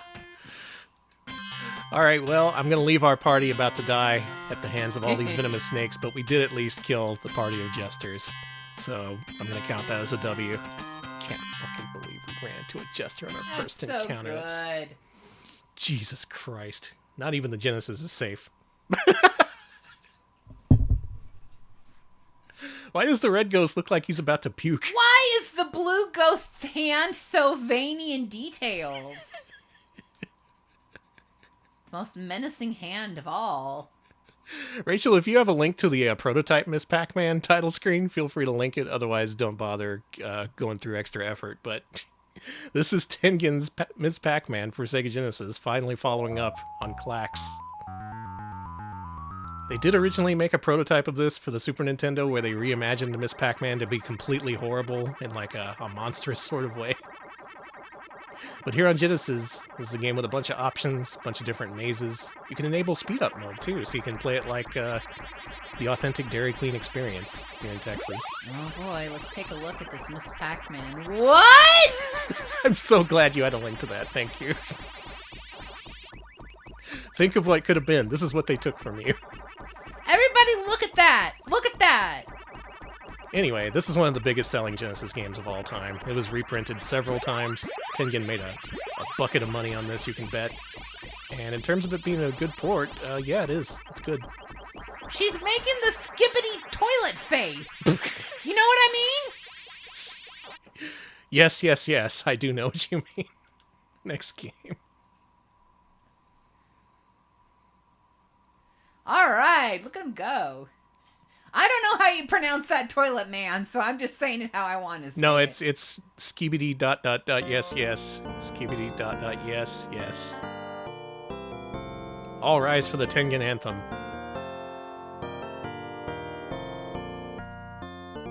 Alex, you don't have your hand over your heart. I'm still thinking of that Miss Pac-Man. I'm gonna look at it again. God damn it! Don't look at that. You gaze too deep into her eyes, she consumes you. Okay. She has the opposite of Joe Montana eyes. Finally, baseball. I think they could have done better with this scoreboard, if you're asking me. I think they could have done a little bit better than putting 5 seconds into it. Yeah, it looks like something I designed. I like it. But at this point, Tengen didn't really need to put effort into RBI Baseball, because this is the American-made follow-up to what was originally a localized Family Stadium series for Famicom. The first few of those were released as RBI Baseball in America, and then they decided to drop the license and make their own baseball games using the same name. And I don't know anything about those. It's bad. Now I know all about RBI Baseball, the American version.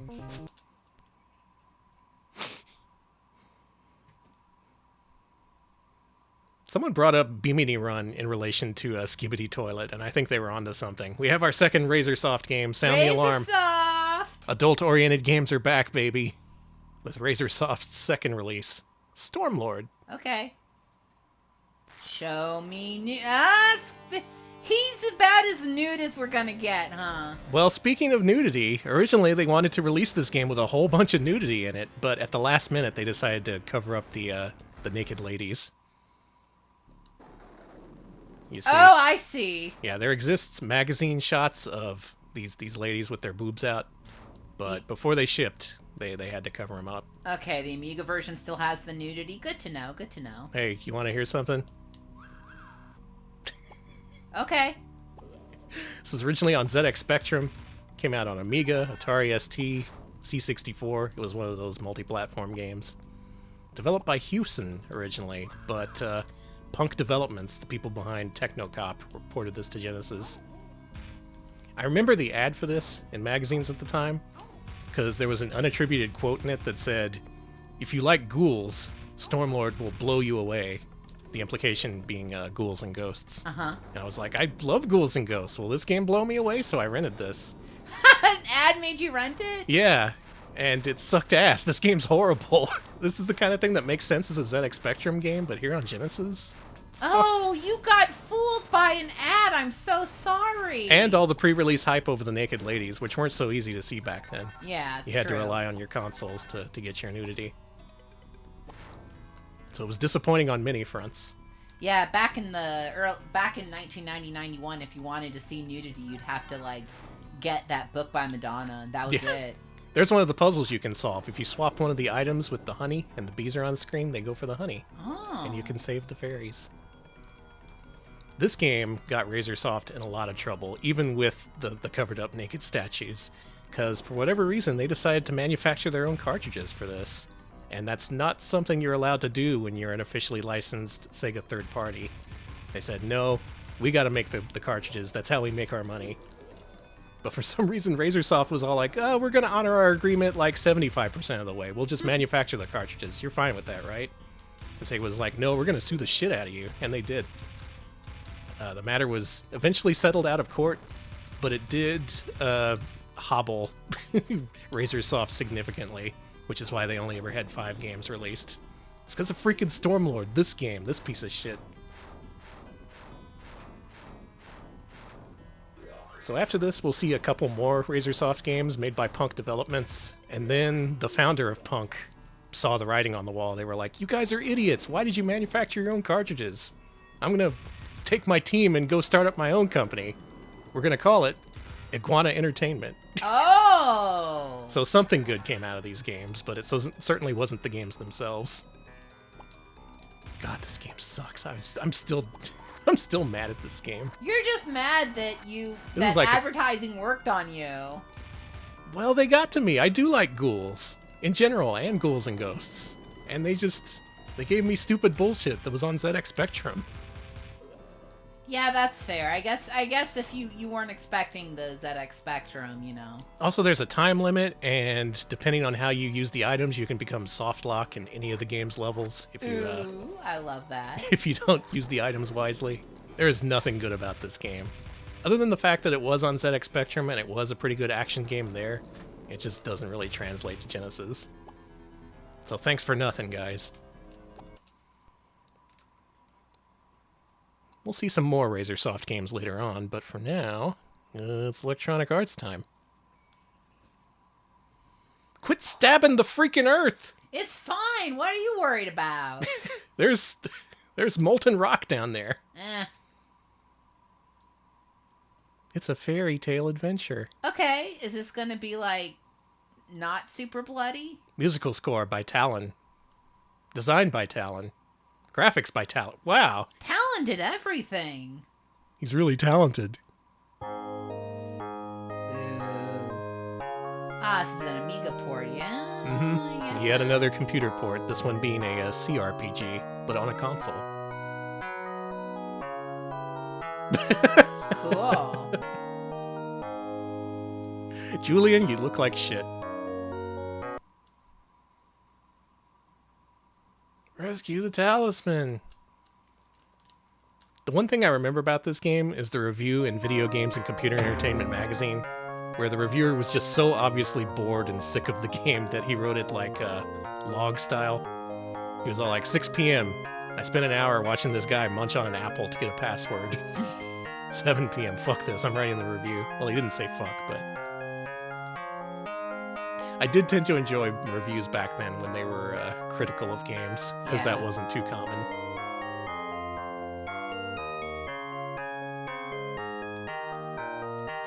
Whew. I see an action menu, but where's the action in the game? You're just strolling. You're taking a nice walk. Oh, here we go. Come here, you skeletons. It was morning. Julian was hit and killed. Julian died. It was morning. Oh, okay. Wow. Okay. Rest in peace. Help me, fairy. Yeah, this is Baldur's Gate 3. Oh, I'm okay. It was morning. Next game. I'm sorry that I'm covering so many insanely complex games that I'm just given a surface level introduction to, but in order to get through 50 games, I kind of have to. Ballistic is back. And what do they got for us? Oh, sick! I know this game. Yeah, let's go. Finally, imported something good from PC.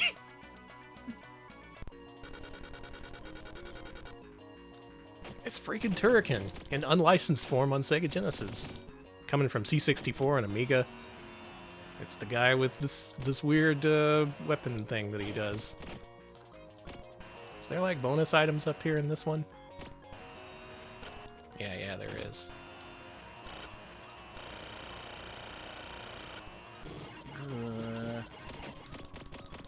Turrican's okay. We've covered it before on Mascot Friday.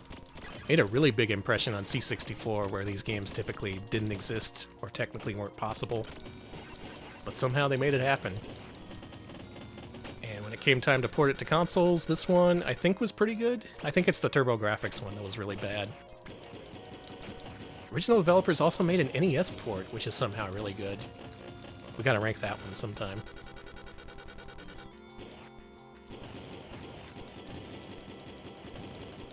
Also, if you never played Turrican, it's fucking impossible. It has generation-style damage, so if you overlap with a sprite, you just instantly lose all your health. You got poked in the butt. Turrican's weak point is his butt. Yeah, makes sense. And waterfalls. He's weak against those. Okay, one more life. Let's see how far I can get on one life.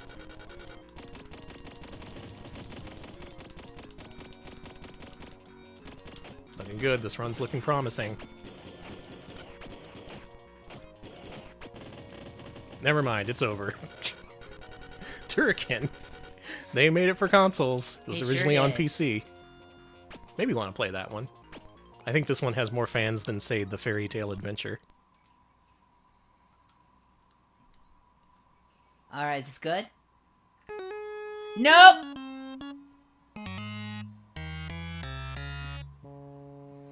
August 1991, we kick things off.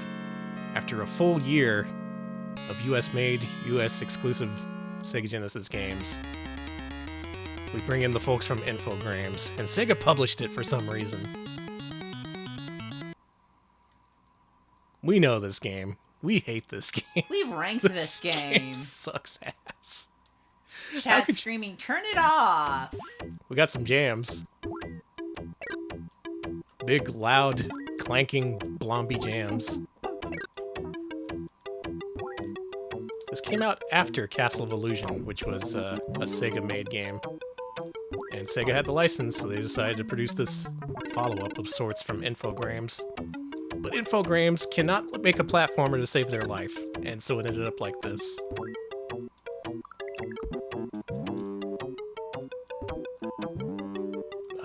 I can't stand the noise it makes when you get hit. Not a fan. No. This is a bad game that should only be used to punish children. It really is shockingly bad. Like, not just for a Disney game. It's just really... Like, if you get good grades, you get to play Castle of Illusion. If you get a bad report card, you have to play this. That would be kind of demoralizing as a kid. I don't know if I would do that as a parent. Let's see if we can make their heads pop off. Nope. That was a one-time thing somehow. What was that? Sounds amazing! Guys!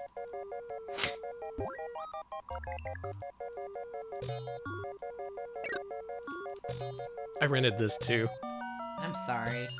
I just thought Sega and Mickey Mouse. I love Castle of Illusion. This has got to be at least as good.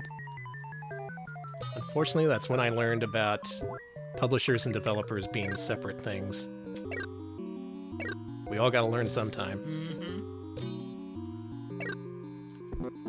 This would be a good run, except this game is designed in such a way where you have to meet a score threshold at the end of the level. And if you don't score high enough, it sends you back to the beginning. I love the way Mickey dies. What a great game. He looks rancid. Can't wait till the next time we have to play it. Fuck off, Fantasia. Fuck off forever. I'm ready for an Electronic Arts game after that. Alright, we got some hockey. Finally, hockey. The NHL kind. Got the introduction of EASN, the EA Sports Network. Things are really starting to come together for EA at this point. The North Stars, the Penguins. Shark. Oh, the Quebec sucks ass. What did I... Oh, God. Why did I pick them? You'd think they'd be better. It's Canada. There was nothing good about them. Well, anyway, this is the first NHL hockey game from EA. I think this would peak in a couple years with either 93 or 94. One of those is like one that people really like. Otherwise, this is the John Madden football of hockey, as you might expect. Also, being a Texan, I don't know shit about hockey, sorry. Good sound effects. Mm-hmm. Pooh. This plays okay. I can see why this got big. Can we go to Quebec? Can we improve their hockey team? You know, I bet I could. Yeah, give it a shot. I bet. Try it out. Mean, I don't know how to ice skate. Well, you gotta learn that first. Yeah. And then you should learn the rules of hockey, too. Everyone I know hates Quebec. Everyone from Canada I know hates Quebec. They just bowled over my freaking goalie. That's how you That was brutal. Quebec. That's how we play in Quebec, I guess. I want no part of this. I prefer a safe hockey.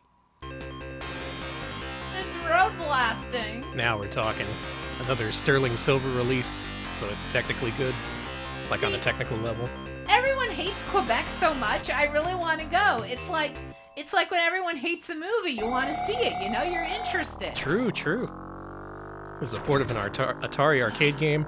We have one Quebec fan, I'm so happy. Oh good, I'm glad you exist. It has to, you have to exist, or else the corollary cannot exist. You are driving fast. This game, I like it because I owned this as a kid. Toys R Us was selling this for $15, so I took a bite of the cartridge, and then I had to buy it because it had a bite taken out of it. That didn't actually happen.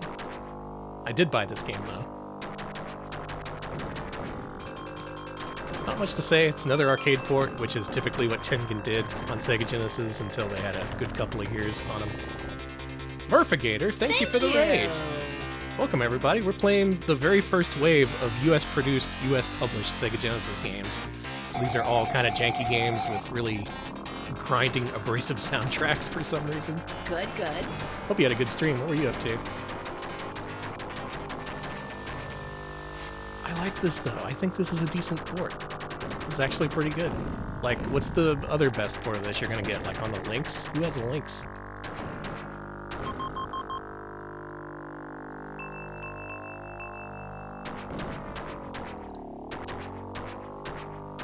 NES stuff is good. Sorry, I like I'm the just, NES. it's so fast and colorful. We've been playing.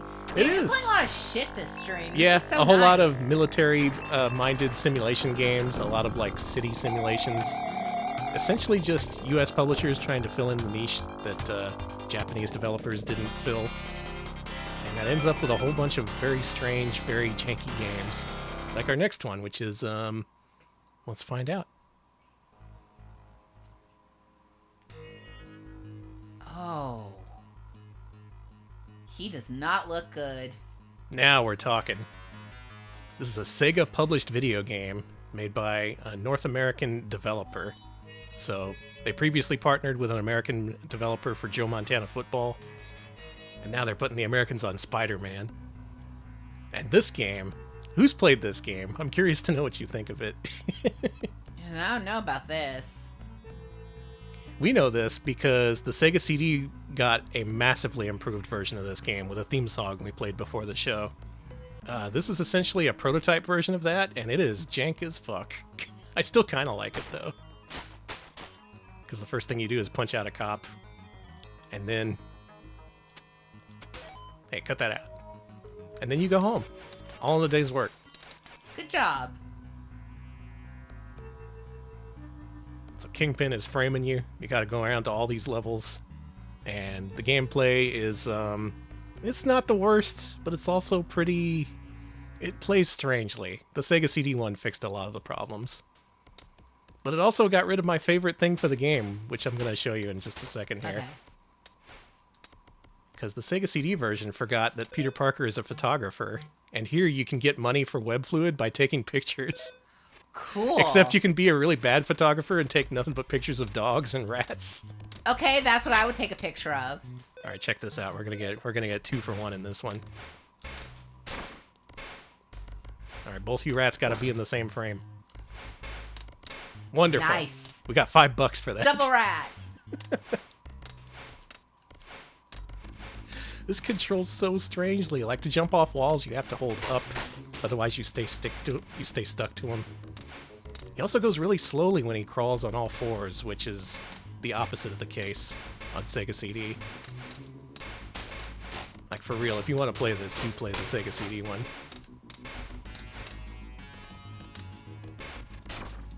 Anyone know the developer of this? Because we're going to see him again later. I think it was called New Romantic Productions or something like that. Technopop and recreational brainwave, huh? Yeah, there you go. Technopop. No relation to Technocop somehow. Still, for being an early Genesis game, this one really stood out. I remember this seeing this a lot of places. I rented this too. I found it impossible. Let's see if I can get to the boss.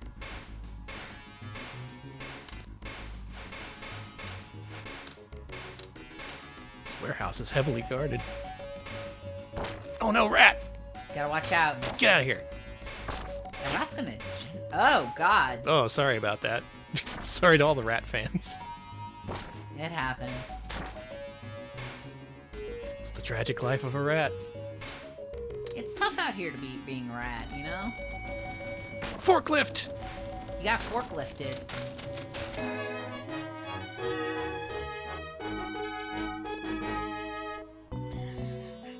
I really love that loud musical sting that plays whenever Spider-Man gets killed in this game. Continue? Yeah. Bye. It's so fucking jank, but it's also really... I really associate it with Genesis back then as one of those early, janky, kind of fucked up, but still kind of fun games. It's Web the Dog. Why? Oh, the dog is unwebbable. Wow, I've learned something today. You can't web a dog. You can't web a dog. Next up. 35th of the game, 35th game of the stream. We're still in August 91, and Electronic Arts is back with James Pond 2. Woo! Codename Robocod. Who will save them? No, put him back.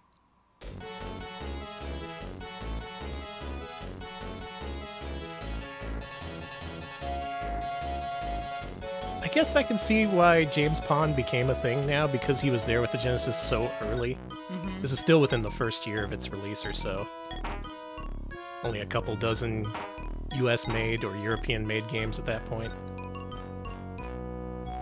It still doesn't excuse the fact that it's James Pond. He can Go. He can fly, he can stretch up high, he can collect wine glasses. I guess he's a wine mom. You can collect globes. He's kind of slippery. He's a fish. Mm-hmm. Fish are pretty slippery. Yeah. Remember when I beat the first level of James Pond 1 and it said game over? That was pretty good.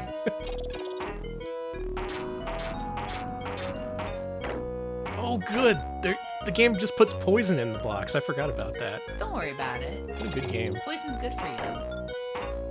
It's like the thing where you eat a little bit of poison every day, and then you eventually die of being poisoned. That's yeah. That's a thing from Princess Bride, not actual life. Now, unfortunately, this game requires a jump to attack, so you're not going to see this on platform again. Really unfortunate, because Dot would have had to play so many ports of this. Who is this? I hate them. It's the... Who's the Lego Pudding Man? He's the Lego Pudding Man. What's the problem? You save the penguins, you go to the exit. The Amiga version has like a tie-in with some kind of cookie or snack or something. And then they brought it to every other platform imaginable, from Super Nintendo to Game Boy Advance to PS1. There's Glover. I hate them. His face changed in the lower left. Did he hear what I was saying about him? Yeah. I should probably move on. Yeah, he's pretty He looks pissed. pretty angry. Sorry about the stuff I said about you, James Pond. It's okay. Also, this is what fish sound like. Don't call me at 3 in the morning. That'd be such a great YouTube video. James Well- Pond calls me at 3 in the morning? Emotional. Alright! Yeah! That's what I look like. Yeah, this is more dad gaming. I think there's only one option here. So we've seen M1 Abrams tank simulator. We've seen 688 attack sub. Now we got some kind of aircraft simulator. F-22 Interceptor. Oh, I'm not gonna read all that. You think I'm gonna read all that? Fuck Gotta you. learn your chaff and flares. No. USA campaign, please. Aggressive forces over Washington. Fuck that. I'm gonna blow those fuckers out of the sky. Alright. Load me up. We got a 20mm cannon. We got some missiles. Presentation here actually isn't that bad. I was gonna say, it's a good looking game for what it is. And it's one of those games that simulates 3D, really, basically. Alright, where's the... Okay, I found the gas pedal. Okay. Let's take off. Oh, you're taking off. Hey, good job. I'm flying. Listen up. I didn't read any of that. Okay. Ooh, let's go. That was the bad Good, guy, good. right? I think that was the other guy. Yeah! Wow, you're good at this. Hell yeah. Okay, this is a good one. Alright, time to find the next target. The ground.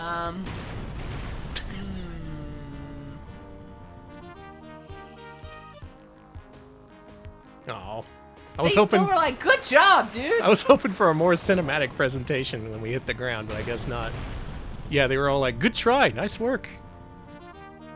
You did great. For your first time, you only crashed 2 F-22s. That's Not better than bad. I did out there." Next game. I'm not so much into these military simulators, but they are at least funny. What the? Do you like that? Do you like those very detailed hands again? You really couldn't do better than this? We can't get an actual artist to draw this? Tengen is back with a port of the arcade Pac-Mania. This is the isometric view Pac-Man, and it looks so much worse than arcade. Oh my god. Wow. Oh, gross. God, this looks so grody. Yeah, no, Pac-Mania is a fun game. I don't know how this version is, though. I bet it's fine gameplay-wise, but man, Genesis could make it look way better than this. Tengen, what y'all thinking? Riding high after winning the Nintendo lawsuit. I guess Now you think so. you can release anything. Well, it's another way to play Pac-Man on Sega Genesis in addition to Ms. Pac-Man. I haven't seen this game nearly as often as reprints of Ms. Pac-Man, so I don't think this was as successful. Big surprise. Still, it exists, and they filled up the retail shelves with it, so thanks, guys. Thanks, guys. Thanks for the content. Alright, EA. What you got?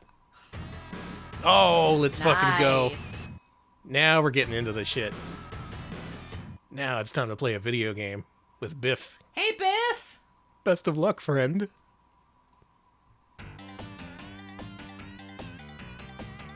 Alright, this isn't what most people would consider the best Road Rash game. But if you compare this with the 40-odd games we saw just previously, this stands out. This game's awesome. It's racing and violence, and really that's all you need for a video game. It's got characters called Rude Boy and Gunther. Good, good.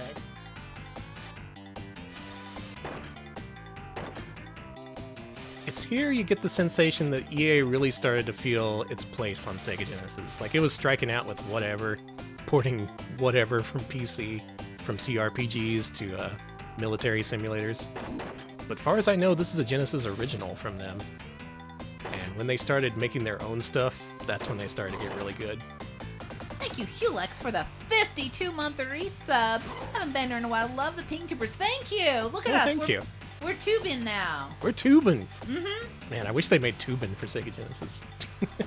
No, you don't. Thank you for the resub. Thank you. So there we go. All it took was about a year for EA to really find its groove and start releasing genuinely good stuff for Genesis as opposed to janky PC ports. That doesn't mean that's the end of janky shit for Genesis US Year 1, though. Let's play some more stuff. I bet we can do way worse than Road Rash. He's wearing sunglasses. I can't see his eyes. It's Mike Ditka's Power Football. Okay. Alex was previously lured in by Joe Montana's face on Yeah, Joe Montana, they rendered him in on the Genesis with dreamy eyes, and it's all I've been able to think about. But here, Mike Ditka is there with his trademark sunglasses. Very cool, very cool. You can't see the truth behind his eyes, though. Happy America, everybody.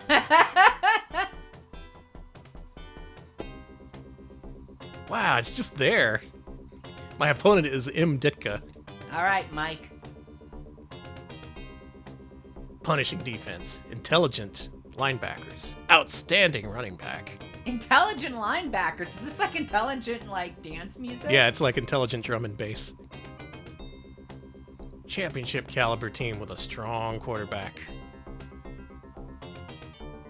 So they're aiming for the Madden market with this, which isn't surprising because Madden sold a shit ton for EA. As for whether Ballistic can deliver a game as good as Madden, or even John Madden football, Joe Montana football, I've never seen anyone say a good thing about this game, so probably not. Good night, Deacon Feed. We will continue to play these amazing Genesis games. They're amazing in a way. They are. First down. This is history, but in terms of being games you actually want to seek out and play nowadays, maybe you don't want to play Mike Ditka Power Football. Maybe not. I don't know, maybe you do. Maybe there's a character out there named the Angry Football Game Nerd, and he gets mad at these. Oh, this looks like shit! This looks like shit! Not a fan? Maybe it's me. Maybe I'm the Angry Football Nerd. I think you are. I think that's your new niche. This sucks. Let's do one more play.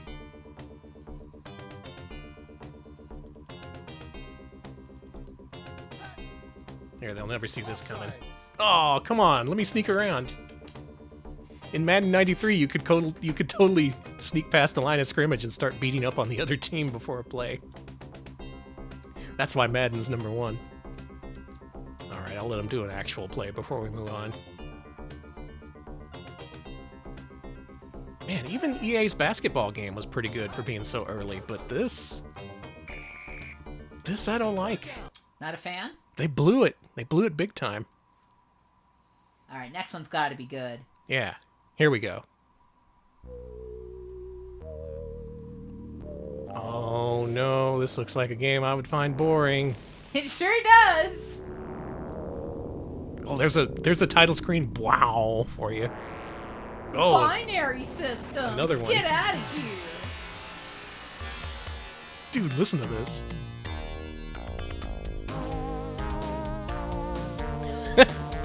Okay. Blombie jams. Yeah, Wombi. All right, time to play 5 seconds of this. My name is Captain Ass. Welcome aboard. Welcome, Captain Ass. Hello, I'm Captain Ass. Oh no. Oh no. You have to. Oh, look at all those species. You got an android. Let's assign this android to a science officer position. Do we gotta... I don't want to fucking create a bunch of sci-fi douchebags. Come on. This is stream poison for sure. Oh no, I refuse. Next game. Okay. Someone else can play that. All right. Oh boy, oh boy, oh boy! No! No! No! Yes, yes! Skibidi dop dop dop. No, no. We've seen this before. We've seen this so many times before. We can't stop playing this game. I think that we would die if we didn't get our, like, allotted time. And now you know why this game had any kind of audience on Sega Genesis, because it came pretty early. When the console only has a handful of games to put on store shelves at a time, one of them's going to be Dark Castle. And some poor kid picked this up thinking it was probably as good as Ghouls and Ghosts. Oh yeah, no, thanks for posting the GoFundMe. Apparently one of the Starflight devs lost everything in the Maui fire, so Oh, yeah. jeez. Yeah. The game looked cool, it's just not It my did thing look at cool. all. It's just it's poison to us.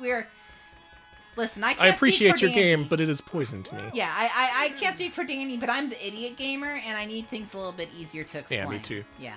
This game got ported from Black and White Macintosh, where it was apparently pretty good, or so Frappe Fiasco insists. When it was ported to CDI and Genesis, it was much less good. Controls are horrible. It doesn't play anything like a platformer would play, you'd think. Ugh. How do I throw the... Okay, I'm dead. You died. That's Dark Castle. I forgot I put Dark Castle in there. Arena's back. Remember them? They started with Back to the Future 3. What else they got for us? Battle Master. MirrorSoft is a name associated with the ZX Spectrum. So I have a feeling this is a... I have a feeling this is a microcomputer port. Cool pterodactyl. I like the creature. Whoa. Wow. Oh no. It is said in legend that oh boy, worlds fall into war. A lot of shit's happening. I bet this is a strategy game. This feels like a strategy game. This looks like such a strategy game. I'm not a strategy gamer. I just like making the funny little men jump on the screen. I'm not the battle It master. looks like a property tax map. It does. Oh no. Oh boy. Well, I think I'll let the demo speak for this game because it probably can say a lot more than I can. Yet another game ported from PC, arriving on Sega Genesis with a very low frame rate. Big spiders, at least. Do you like the spiders? Okay, maybe the demo can't play this game better than I can. He kind of got annihilated by the spiders. That was cool. Battle Master. Davy the Wizard. Not gonna be Ivan the Merchant. Thought about it. Not gonna go around being like, anybody want to buy something? It all seems quiet. Too quiet, it says. Hey friends, let's go on an adventure in the cave. I've only got two guys. Oh shit, it's an orc or something. Where am I? What's happening? I think you killed it. We win? Yeah. Okay. We flipped a switch. Nice. What is this music? This looks like if East sucked. Basically.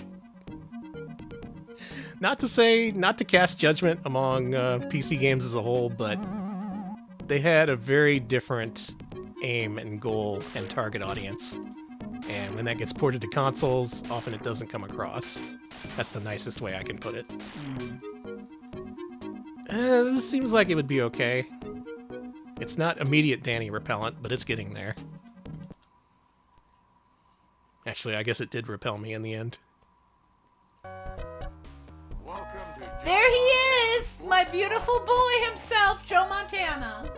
Man, his eyes are like only a couple pixels, made of a couple pixels this time, but he still has an alluringness to They're him. so soulful. See, I'm not. I'm starting to see what you think about this Thank guy. you. I apparently, my type is Joe Montana. Apparently.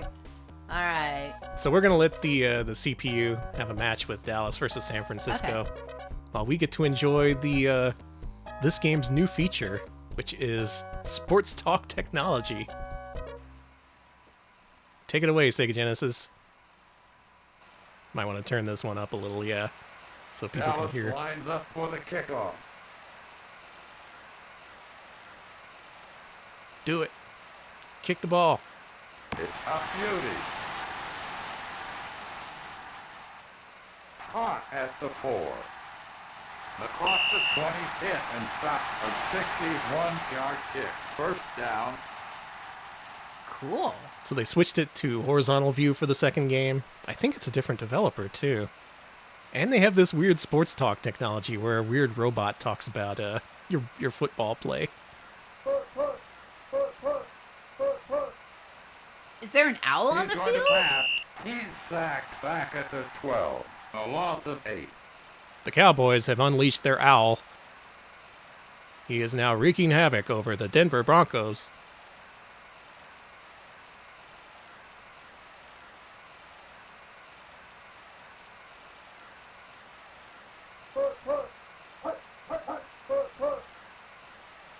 It does sound like an owl. It does, right? Throws left, batted away. That brings up third down. No score. So that's neat. I like the robot voice personally.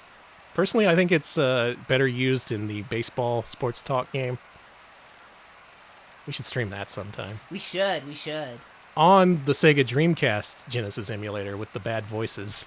Even better. Even better. Pitch out. Good blocking. Boom! Hit and stop at the 13. No gain. Fourth down and 18 on the 12-yard line. 4th and 4 18? minutes, I could have done better 21 than that. seconds I let the remaining in PC the play. first I mean, quarter. the computer plays, so we wouldn't be in this The situation. kicking team comes on. What are you going to do on 4th and 18? Probably punt it. If you can do that right. The kick out to the left. Takes it at the 41. Hit and stop at the 48. A 46-yard kick. A gain of 6 on the return. Dallas takes possession. We should let this guy cover all our commentary on stream. Just let us sit back and play the games. We don't have to say anything. The Retro Pals have really fucked it up this time. Oh no, the chat's going to ban Dan over that one. Prepare the bonks, everybody. It's time for Marble Madness. I've mentioned US-produced Genesis games having very loud, grating, dissonant soundtracks, and this is the ultimate example of that.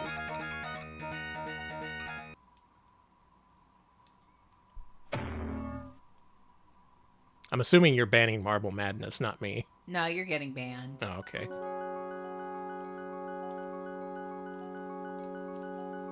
There's another case where there was a separate Marble Madness developed and released in Japan, which has a much better, or at least less dissonant soundtrack.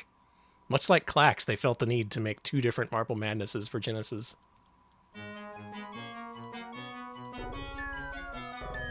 Whoops.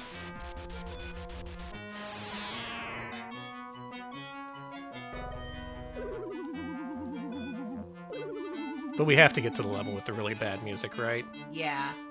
We have to show the ultimate example of US soundtracks on Sega Genesis. God, you're doing good. Thank you. I've played a little bit of Marble Madness in my time. All right, everyone, turn down your speakers. You've been warned. Boy, here we go.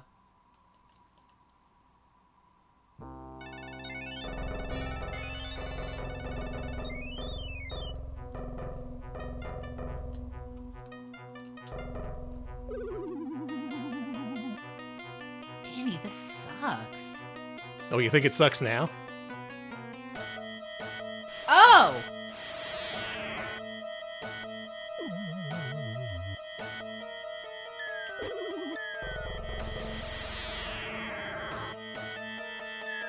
It sounds like this on original hardware. I can confirm this. The game stopped. The game stopped. All right, thank you, Carmen, for the 100 bits. Before gems, there was farts. Yeah, wow, Danny, it just froze. It just gave up. Like, nah, Peter Seller. All right, good. You've all been spared. Thank you, Marble Madness.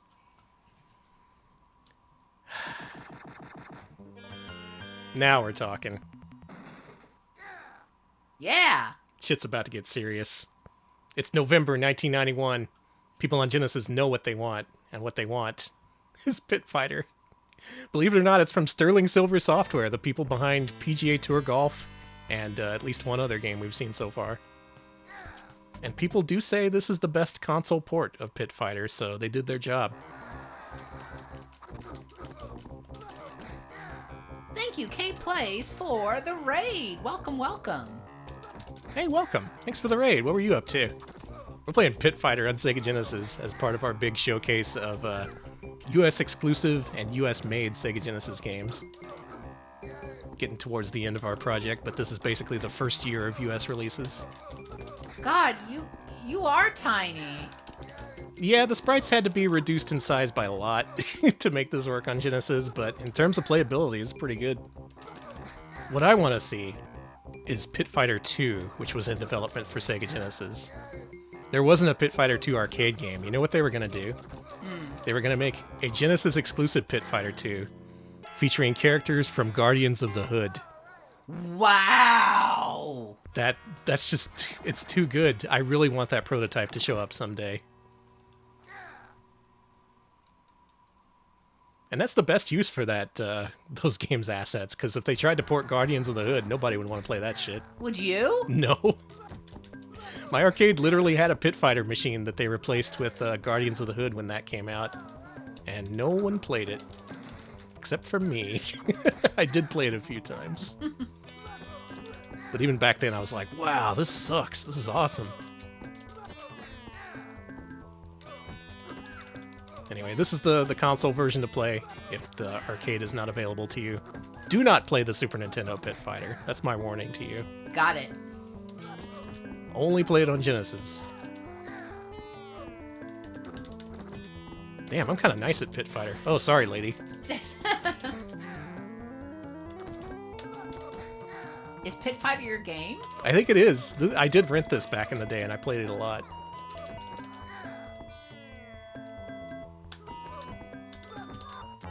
Bam! Got him. Eh. Sometimes after a match, it'll say totally studly, which I think is great. That's wonderful. Next game.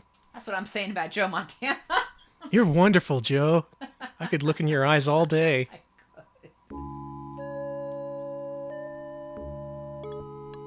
Pit Fighter was us getting real. This is getting even realer. This is Shadow of the Beast for Sega Genesis. Most famously on Amiga, got ported everywhere. And then there's this Electronic Arts Sega Genesis version, where they fucked it up, and they made it run at PAL speed on NTSC consoles, so it's way too fast. That makes it super hard to engage with the game or even punch things in time, because shit's always flying at you. That and the color choice, I don't really like. This game looks way more garish than it should. Yeah, a little bit.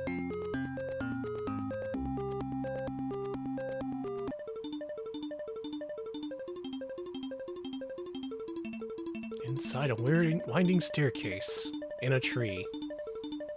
This is the beast's home. Hey! Oh, by the way, that life bar, that's the only life you get in the entire game. Once you run out of those 12 health points, you die, and there's no continues. Unless, maybe they added continues to this one? I don't know.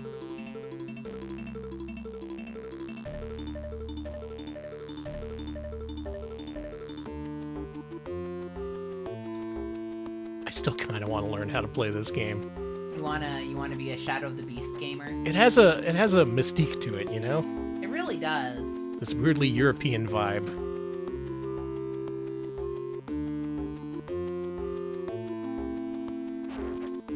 Give me the orb. Hey buddy, give me your orb.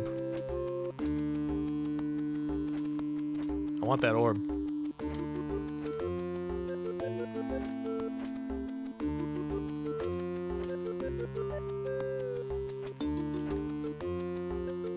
I'm jump kicking your orb. What are you gonna do about it?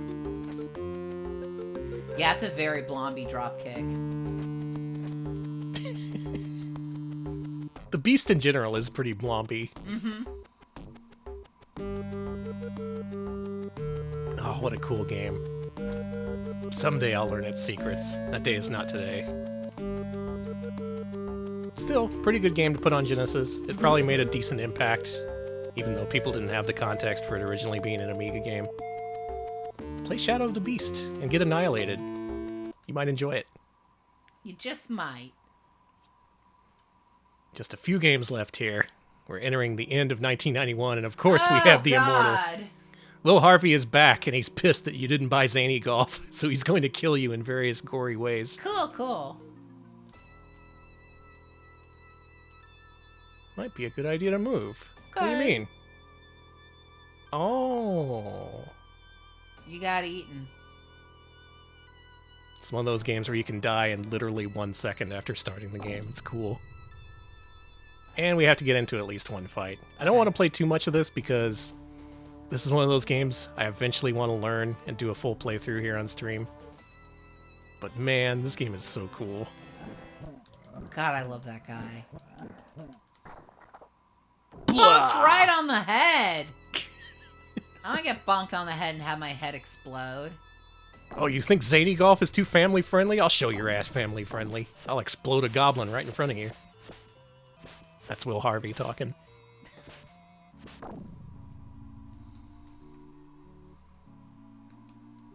You can make him sleep sometimes. I think you need a pillow or something. Get a pillow. Let's go find the wizard's pillow. Oh, Oh! I've died. Very good, very representative early release for Sega Genesis in terms of US releases. The Immortal, you will see more of this on this channel someday, I promise.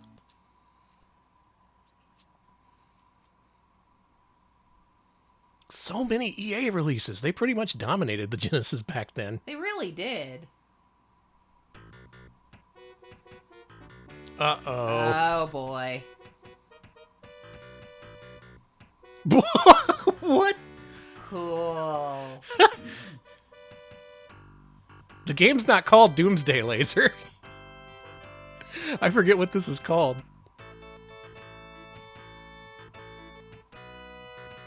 Did EA hastily abandon Amiga for Genesis? I think so. After porting over a whole bunch of stuff, they eventually just made Genesis exclusive things. And that's how they made their fame and fortune. I guess Earth's gonna be blown up Cool. before we even know what game this is.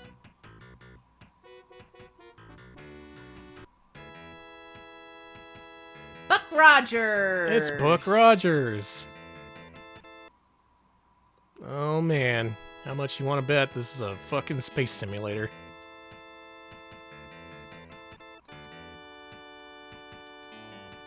Oh, my God. These pictograms are killing me.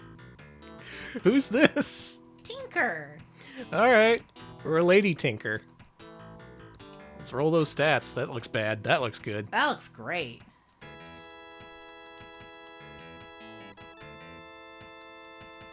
Man, if you were a specific kind of gamer back in the day, you would really like EA's production on Sega Genesis. Just all the stuff they chose to make on Genesis. I guess you would have to be someone really in search of PC-styled gaming, but without a PC. We're doing fast talk. And climbing, stealth, demolition, perception. All of it. Begin the adventure. Let's go. Here we go. Oh no, it's boring. You gotta get briefed. Do salvage. I want to jump on a Goomba. Sorry, honey. I don't want to do this. Now I'm being blown up.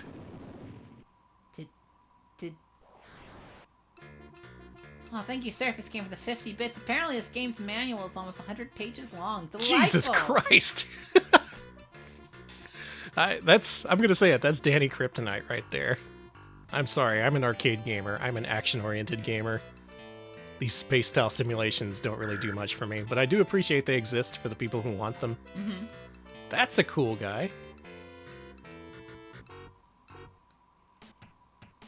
All these people fighting over me in the first few minutes of the game. Oh, this is a hell of a strategy RPG. There's so much strategy. Look at this. I don't want any part of this. Yeah, let's go. Next game. Oh no, strategy. We got Virgin Games and they're bringing over Oh, no. a release from Core Designs Limited. That's right, it's Chuck Rock time.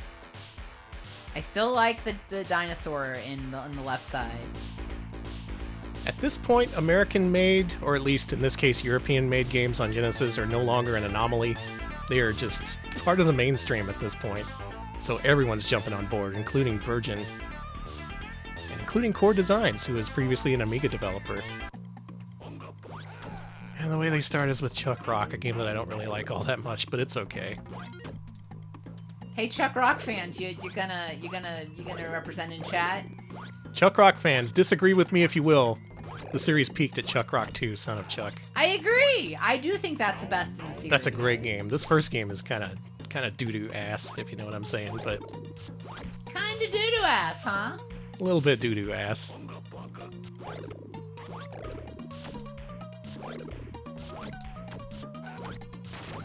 There's a lot of games on Genesis that had this specific look and feel. Specifically, Core Designs mixed with the sound design talents of Matt Furness. I don't know if this is a Matt Furness soundtrack, but it sure as hell sounds like him. Sure does.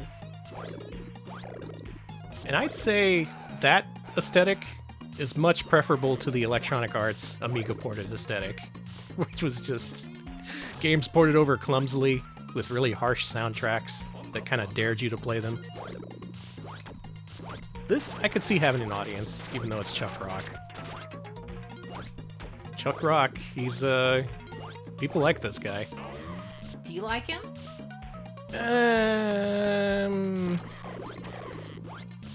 I don't dislike him. I think Fred Flintstone could kick his ass, but... Oh, for sure. Oh, my God. Absolutely.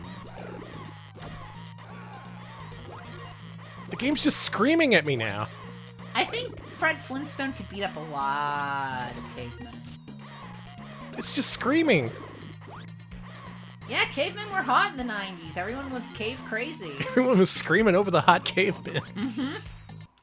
Game number 50. We're approaching the end of this ill-advised little project. Just a few more games left. And look who's back. There he is. You like him? The Return of the King.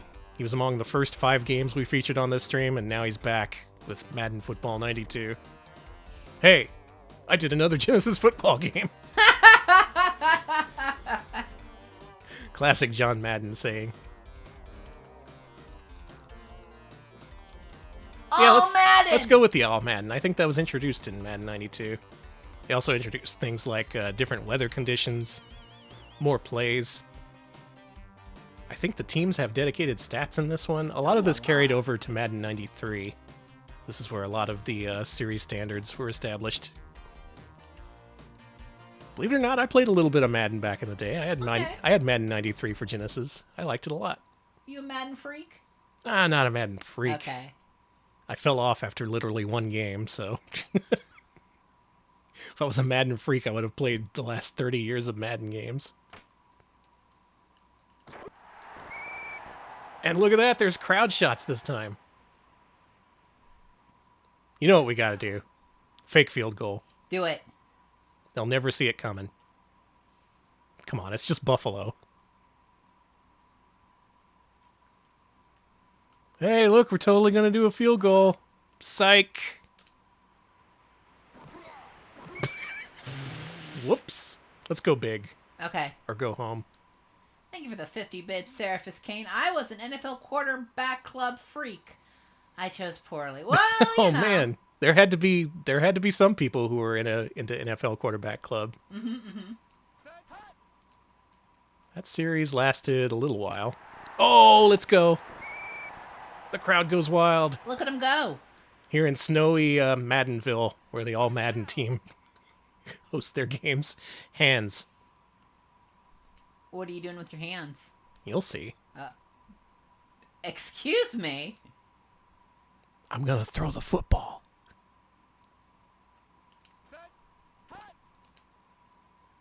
This one. Go, go, go, go, go! Oh, you didn't catch the football. I'm done with this. Alright, what's next? You said you wanted some Mario, Danny! There you go. Well, here's your Mario! This is another Sega-published, American team-developed Mario. video game for Sega Genesis. Mario Lemieux Hockey. Alex, did you know that this game was packaged with an actual hockey puck? Really? That's how Sega decided to win the war against EA's NHL hockey. Like, hey kids, here's a hockey puck. You like this? Every copy included a legit hockey puck with a fake signature from Mario Lemieux on it. I've never played this. Let's check it out. This looks like ass.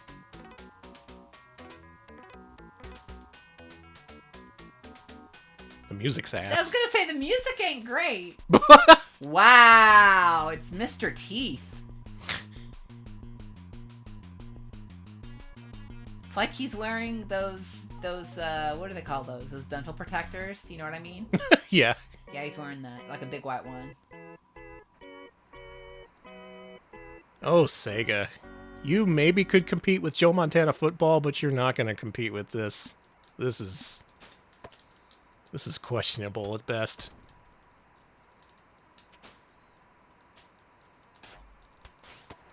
Listen to those sound effects. Whack. Whack. Psh. Is that me? Am I playing? Is anyone playing? Oh, here we go. I'm going for it. Shot. Oh. It's playing the Dark Castle theme. I can't escape Dark You're Castle. right. God damn it. The penalty box is just the player gets sent to Dark Castle. Oh, NHL hockey, this is not. Surprisingly, there was not another Mario Lemieux hockey game for Sega Genesis after this.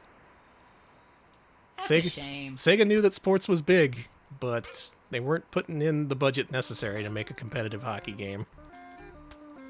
They did have the budget for hockey pucks, though. Pushed a button and my guy shot at my own goal. Goalie holding puck. Everybody, goalie holding puck. Well, it came free with the game. Of course he's going to hold it.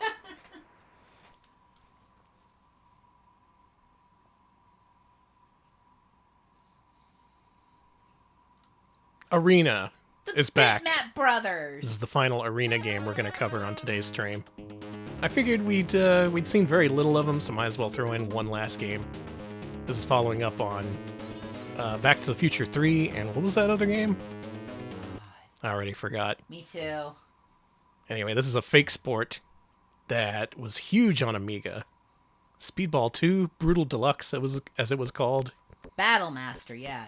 Oh yeah, Battle Master. Yeah. I'm buying shades. Very cool. Oh, I'm buying this guy for sure. Get ready.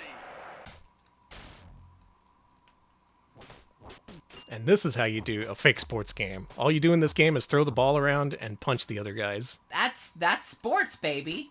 There's power-ups on the field. You can rebound the ball. Oh man, that was a score? Dude, nice. Look at that. Oh, nice. But so far, what we've seen is very little from what our patrons voted for, which was RazerSoft. Well, there's a reason for that. They were going to have a pretty good software lineup up until this point, but as I mentioned, the whole Stormlord thing really... it really sidelined them because of the Sega Genesis, the Sega of America lawsuit. Eventually they settled out of court, which cost them a shit ton, I assume.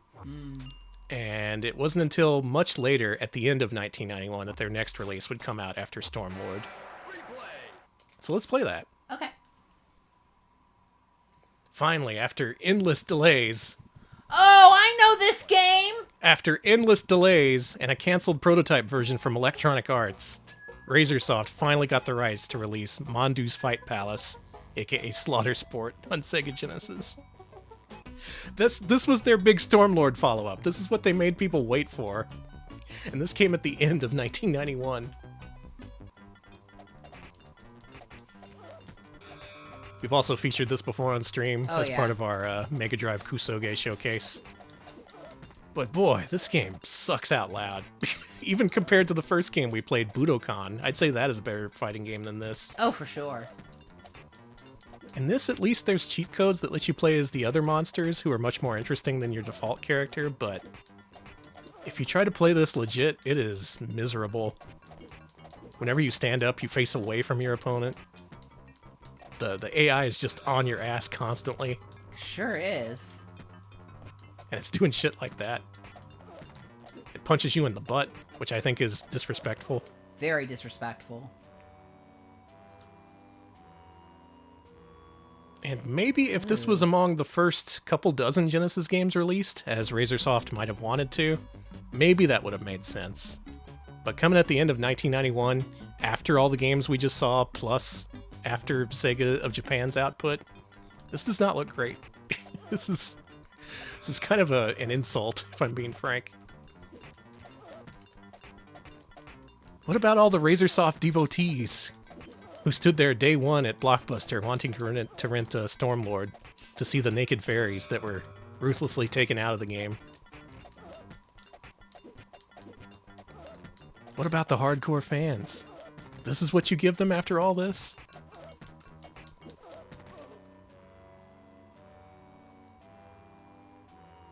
I still don't know how to win a fight in this fucking game.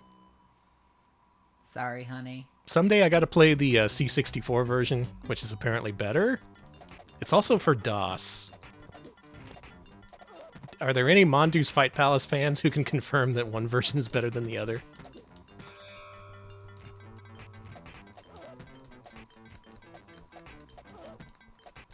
I'll give it one last match. A lot of folks saying that the Genesis version is unplayable. It really is. It's so bad. A lot of PC ports I can see like, okay, whatever they wanted to do just didn't transfer over for whatever reason. Hardware limitations or different development teams or whatever, but this, they just completely whiffed on everything. There's nothing good about this, except for this. Sick. So that's good. The rest of the game, I don't recommend it. The Thrash Shark. The Thrash Shark did eat me. That lady's a fish. Yeah. Whoa, Nude fish. what the lady. fuck? Put her in an aquarium. Come on. Oh, what a good game. Big fan? So with that, that is all of the US released Genesis games from August, or rather July 1990 through the end of 1991. But RazerSoft produced a couple more games in 1992, so let's go ahead and check those out to Okay. finish things up. Their next release in 1992 was actually not ported from Amiga or computers. It's a Genesis original. Still a real porny logo. I'm sorry. Yeah, kinda. That sleazy neon look to it. Grover would never appear on something as sleazy as a RazerSoft. It's freaking Death Duel. Death Duel!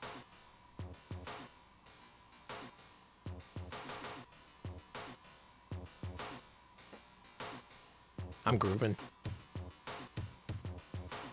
I'm not gonna read this.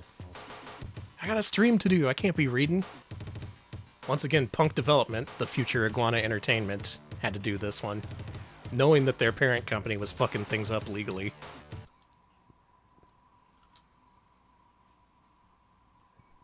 Let's check this out. Okay. Cool creature. Age Crag. 529, Nice. That's part how of old the I Crag am. race. Turning 530 this year. I like the robot. It's very cool.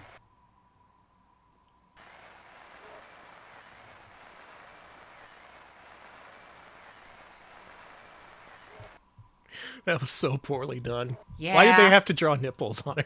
I wasn't gonna say anything, but So this, of all things, is a first-person shooter where you don't move, you just stand in place.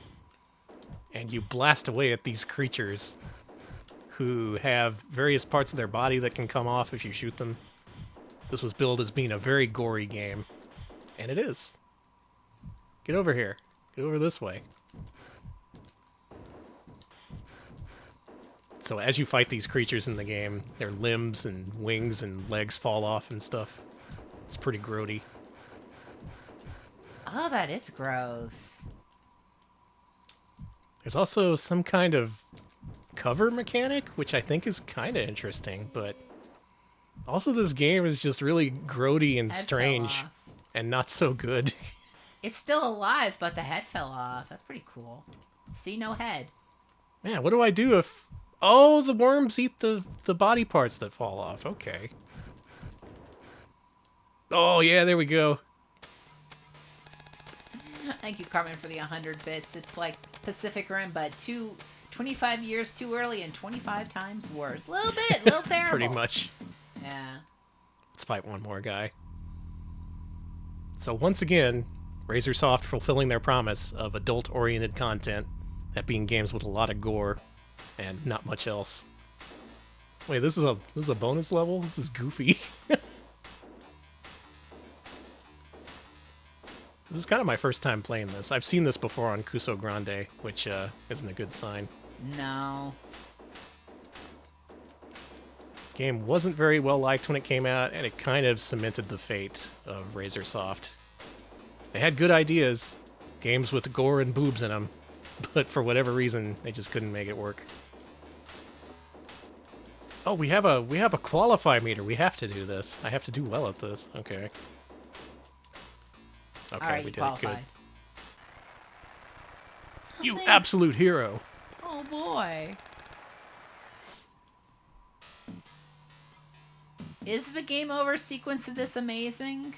Well, let's find out. Okay, let's die. All right, kill me. Whoa.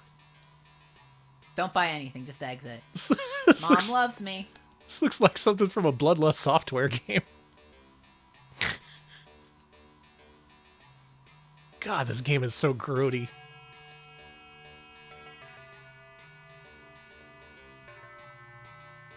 Please read carefully. No way. Okay, you need to get the ammo, I guess. All right.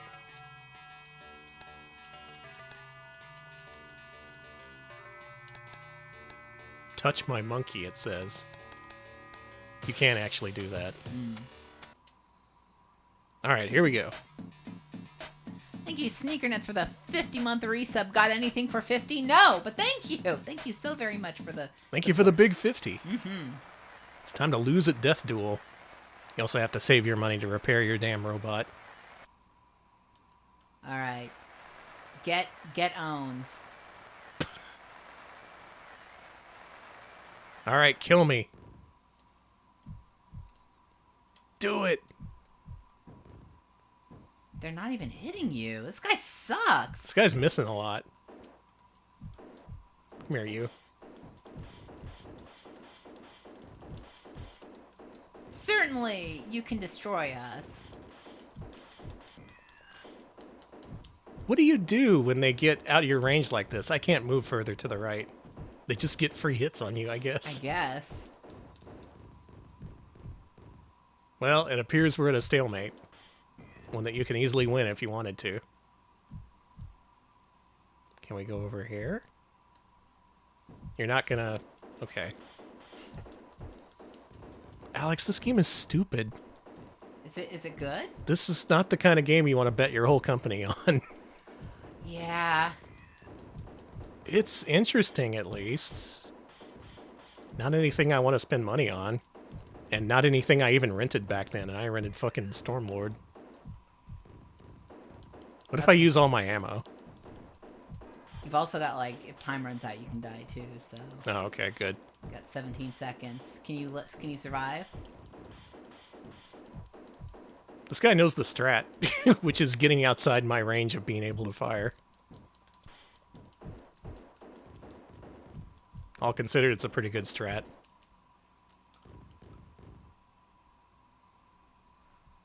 Oh, we're not dying 3 times. No. Oh, I was hoping we'd get a really gory death, too. Yeah, That's well. a shame. What a waste. What a waste. Death Duel. Maybe it would have done well if it was part of a larger catalog, and maybe if RazerSoft could actually produce an appropriate number of games made for audiences who actually wanted those kinds of games. Maybe things would have been different. But at the end of the day, we're going to have to contend with the fact, holy shit, I'm going to win this one. I blew his legs off so he can't move. That's the winning play with this guy. Oh, so the limb blasting mechanic has a purpose. Never mind, I changed my conclusion about RazerSoft. You're a Death Duel stand now? They're an excellent company, and they died undeservedly.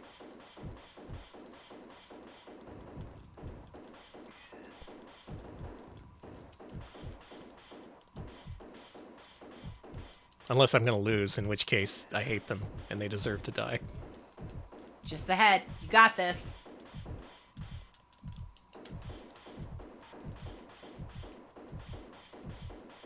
I think that's hitting. Yeah, You did yeah, it. yeah! I'm the winner. Congratulations. So, RazerSoft, we've seen the loathsome Technocop, the even more loathsome Stormlord, the kind of okay Death Duel, and finally we're going to see their final game. Is it good? You'll see. Okay. You know what everyone else was getting into? From Electronic Arts to Accolade to Sega themselves? Football. Everybody loves football. So RazerSoft needs a football game. And this is the one that they had. Uh-oh. Jerry Glanville's Pigskin Foot Brawl. Who's Jerry Glanville? His ghost is watching over us. Yeah, he's dead apparently. But who is he?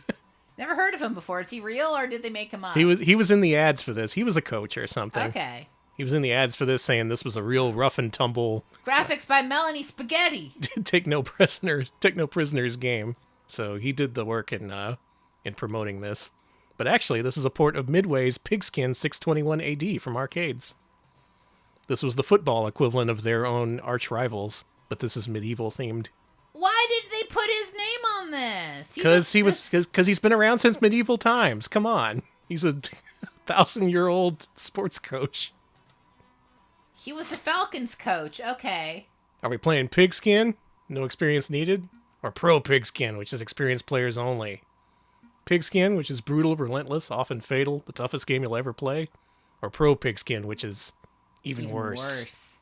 I'm going to go with regular Pigskin. Yeah.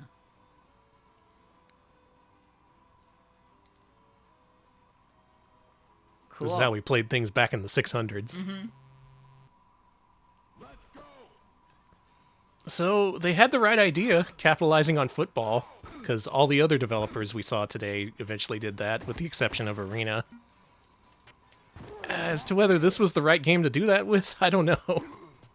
Would you have played this if you were a football fan back then? No. No more Mr. Nice Guy.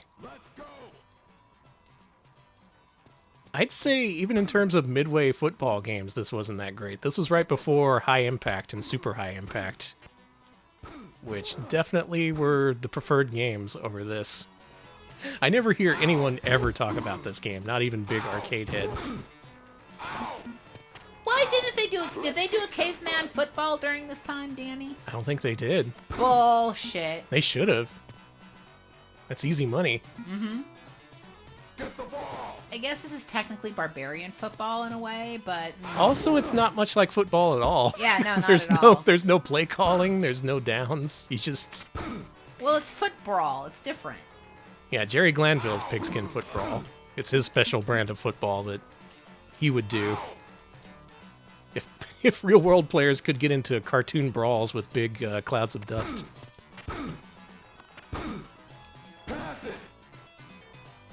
You ever been in a big brawl that was just a big cloud of dust? No, but I have definitely seen those. I was at a DMV once, and I saw a brawl. Oh yeah, that's a big place for dust cloud brawls. Give me that ball. And this is the end of RazerSoft. Again, maybe if things had turned out a little differently, if they hadn't, for whatever reason, produced their own cartridges for Stormlord, raising the ire of Sega and making them get sued, maybe they would have had a chance. Or at least they would have turned out like the Arenas or the Accolades of the world, having their own little niche. Instead, they didn't much have a chance, and the talent at Punk Developments eventually spun off to Iguana Entertainment, so some good came out of it. As for RazerSoft itself, they're just a weird, adult-oriented footnote in video game history. Would you describe this as adult-oriented? Like 20-something oriented, maybe. This is like edgy teen-oriented. Very edgy teen-oriented. Give me that ball! Give me the ball! Yes! I did it!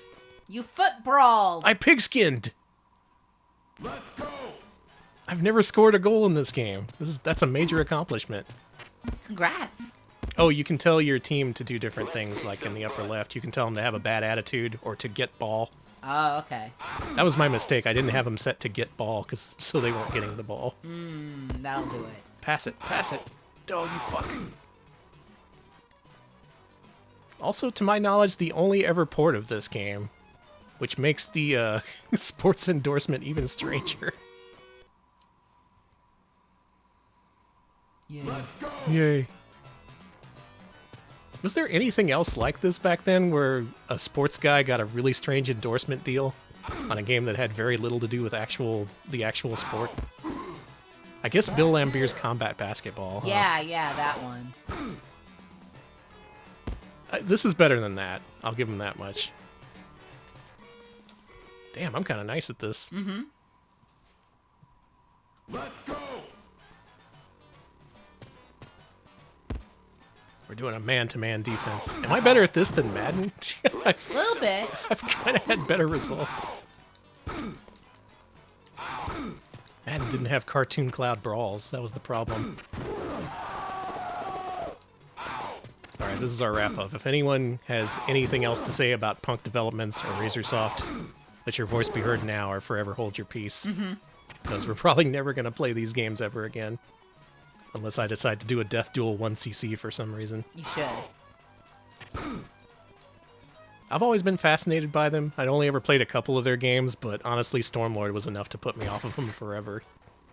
Still, they had a lot of notoriety in the magazines at the time. They got a lot of press. So, they were intriguing, but that didn't really pay off in terms of being a good publisher/developer. That's all I gotta say about RazerSoft. Yeah, that's about what I've got to say, too. Their logo looked like they made adult porn games, but instead they just made adult violence games.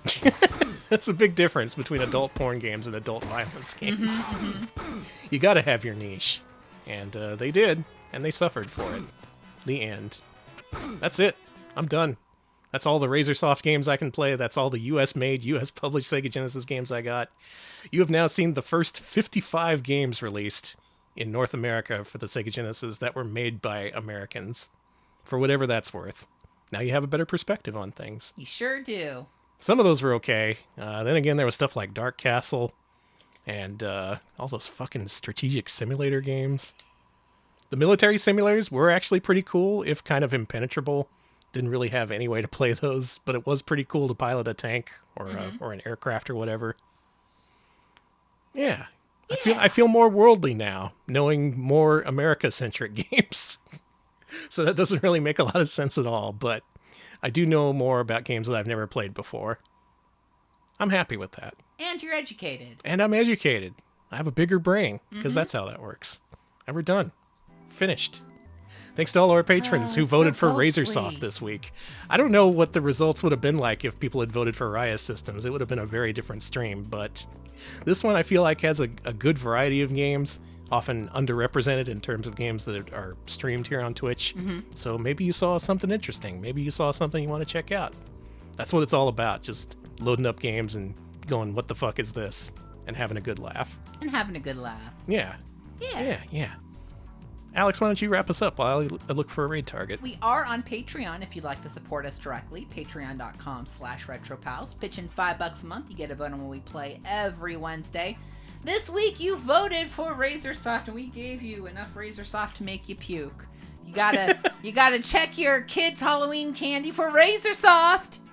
Okay, sorry. We're also on YouTube. I'll give that one to you. That was good. Okay, thank you. We're at youtube.com/RetroPals. We post full-length highlights of our streams there, including our latest one, which is a look at Dragon's Lair 2. So if you missed us playing Dragon's Lair 2, do check that bad boy out. It's a good one. That game is nuts. You got to see Dragon's Lair 2 if you've never seen it before. Oh my god. They went way too far with it in a good way. We also have a Discord. Let me just pop that link into the chat.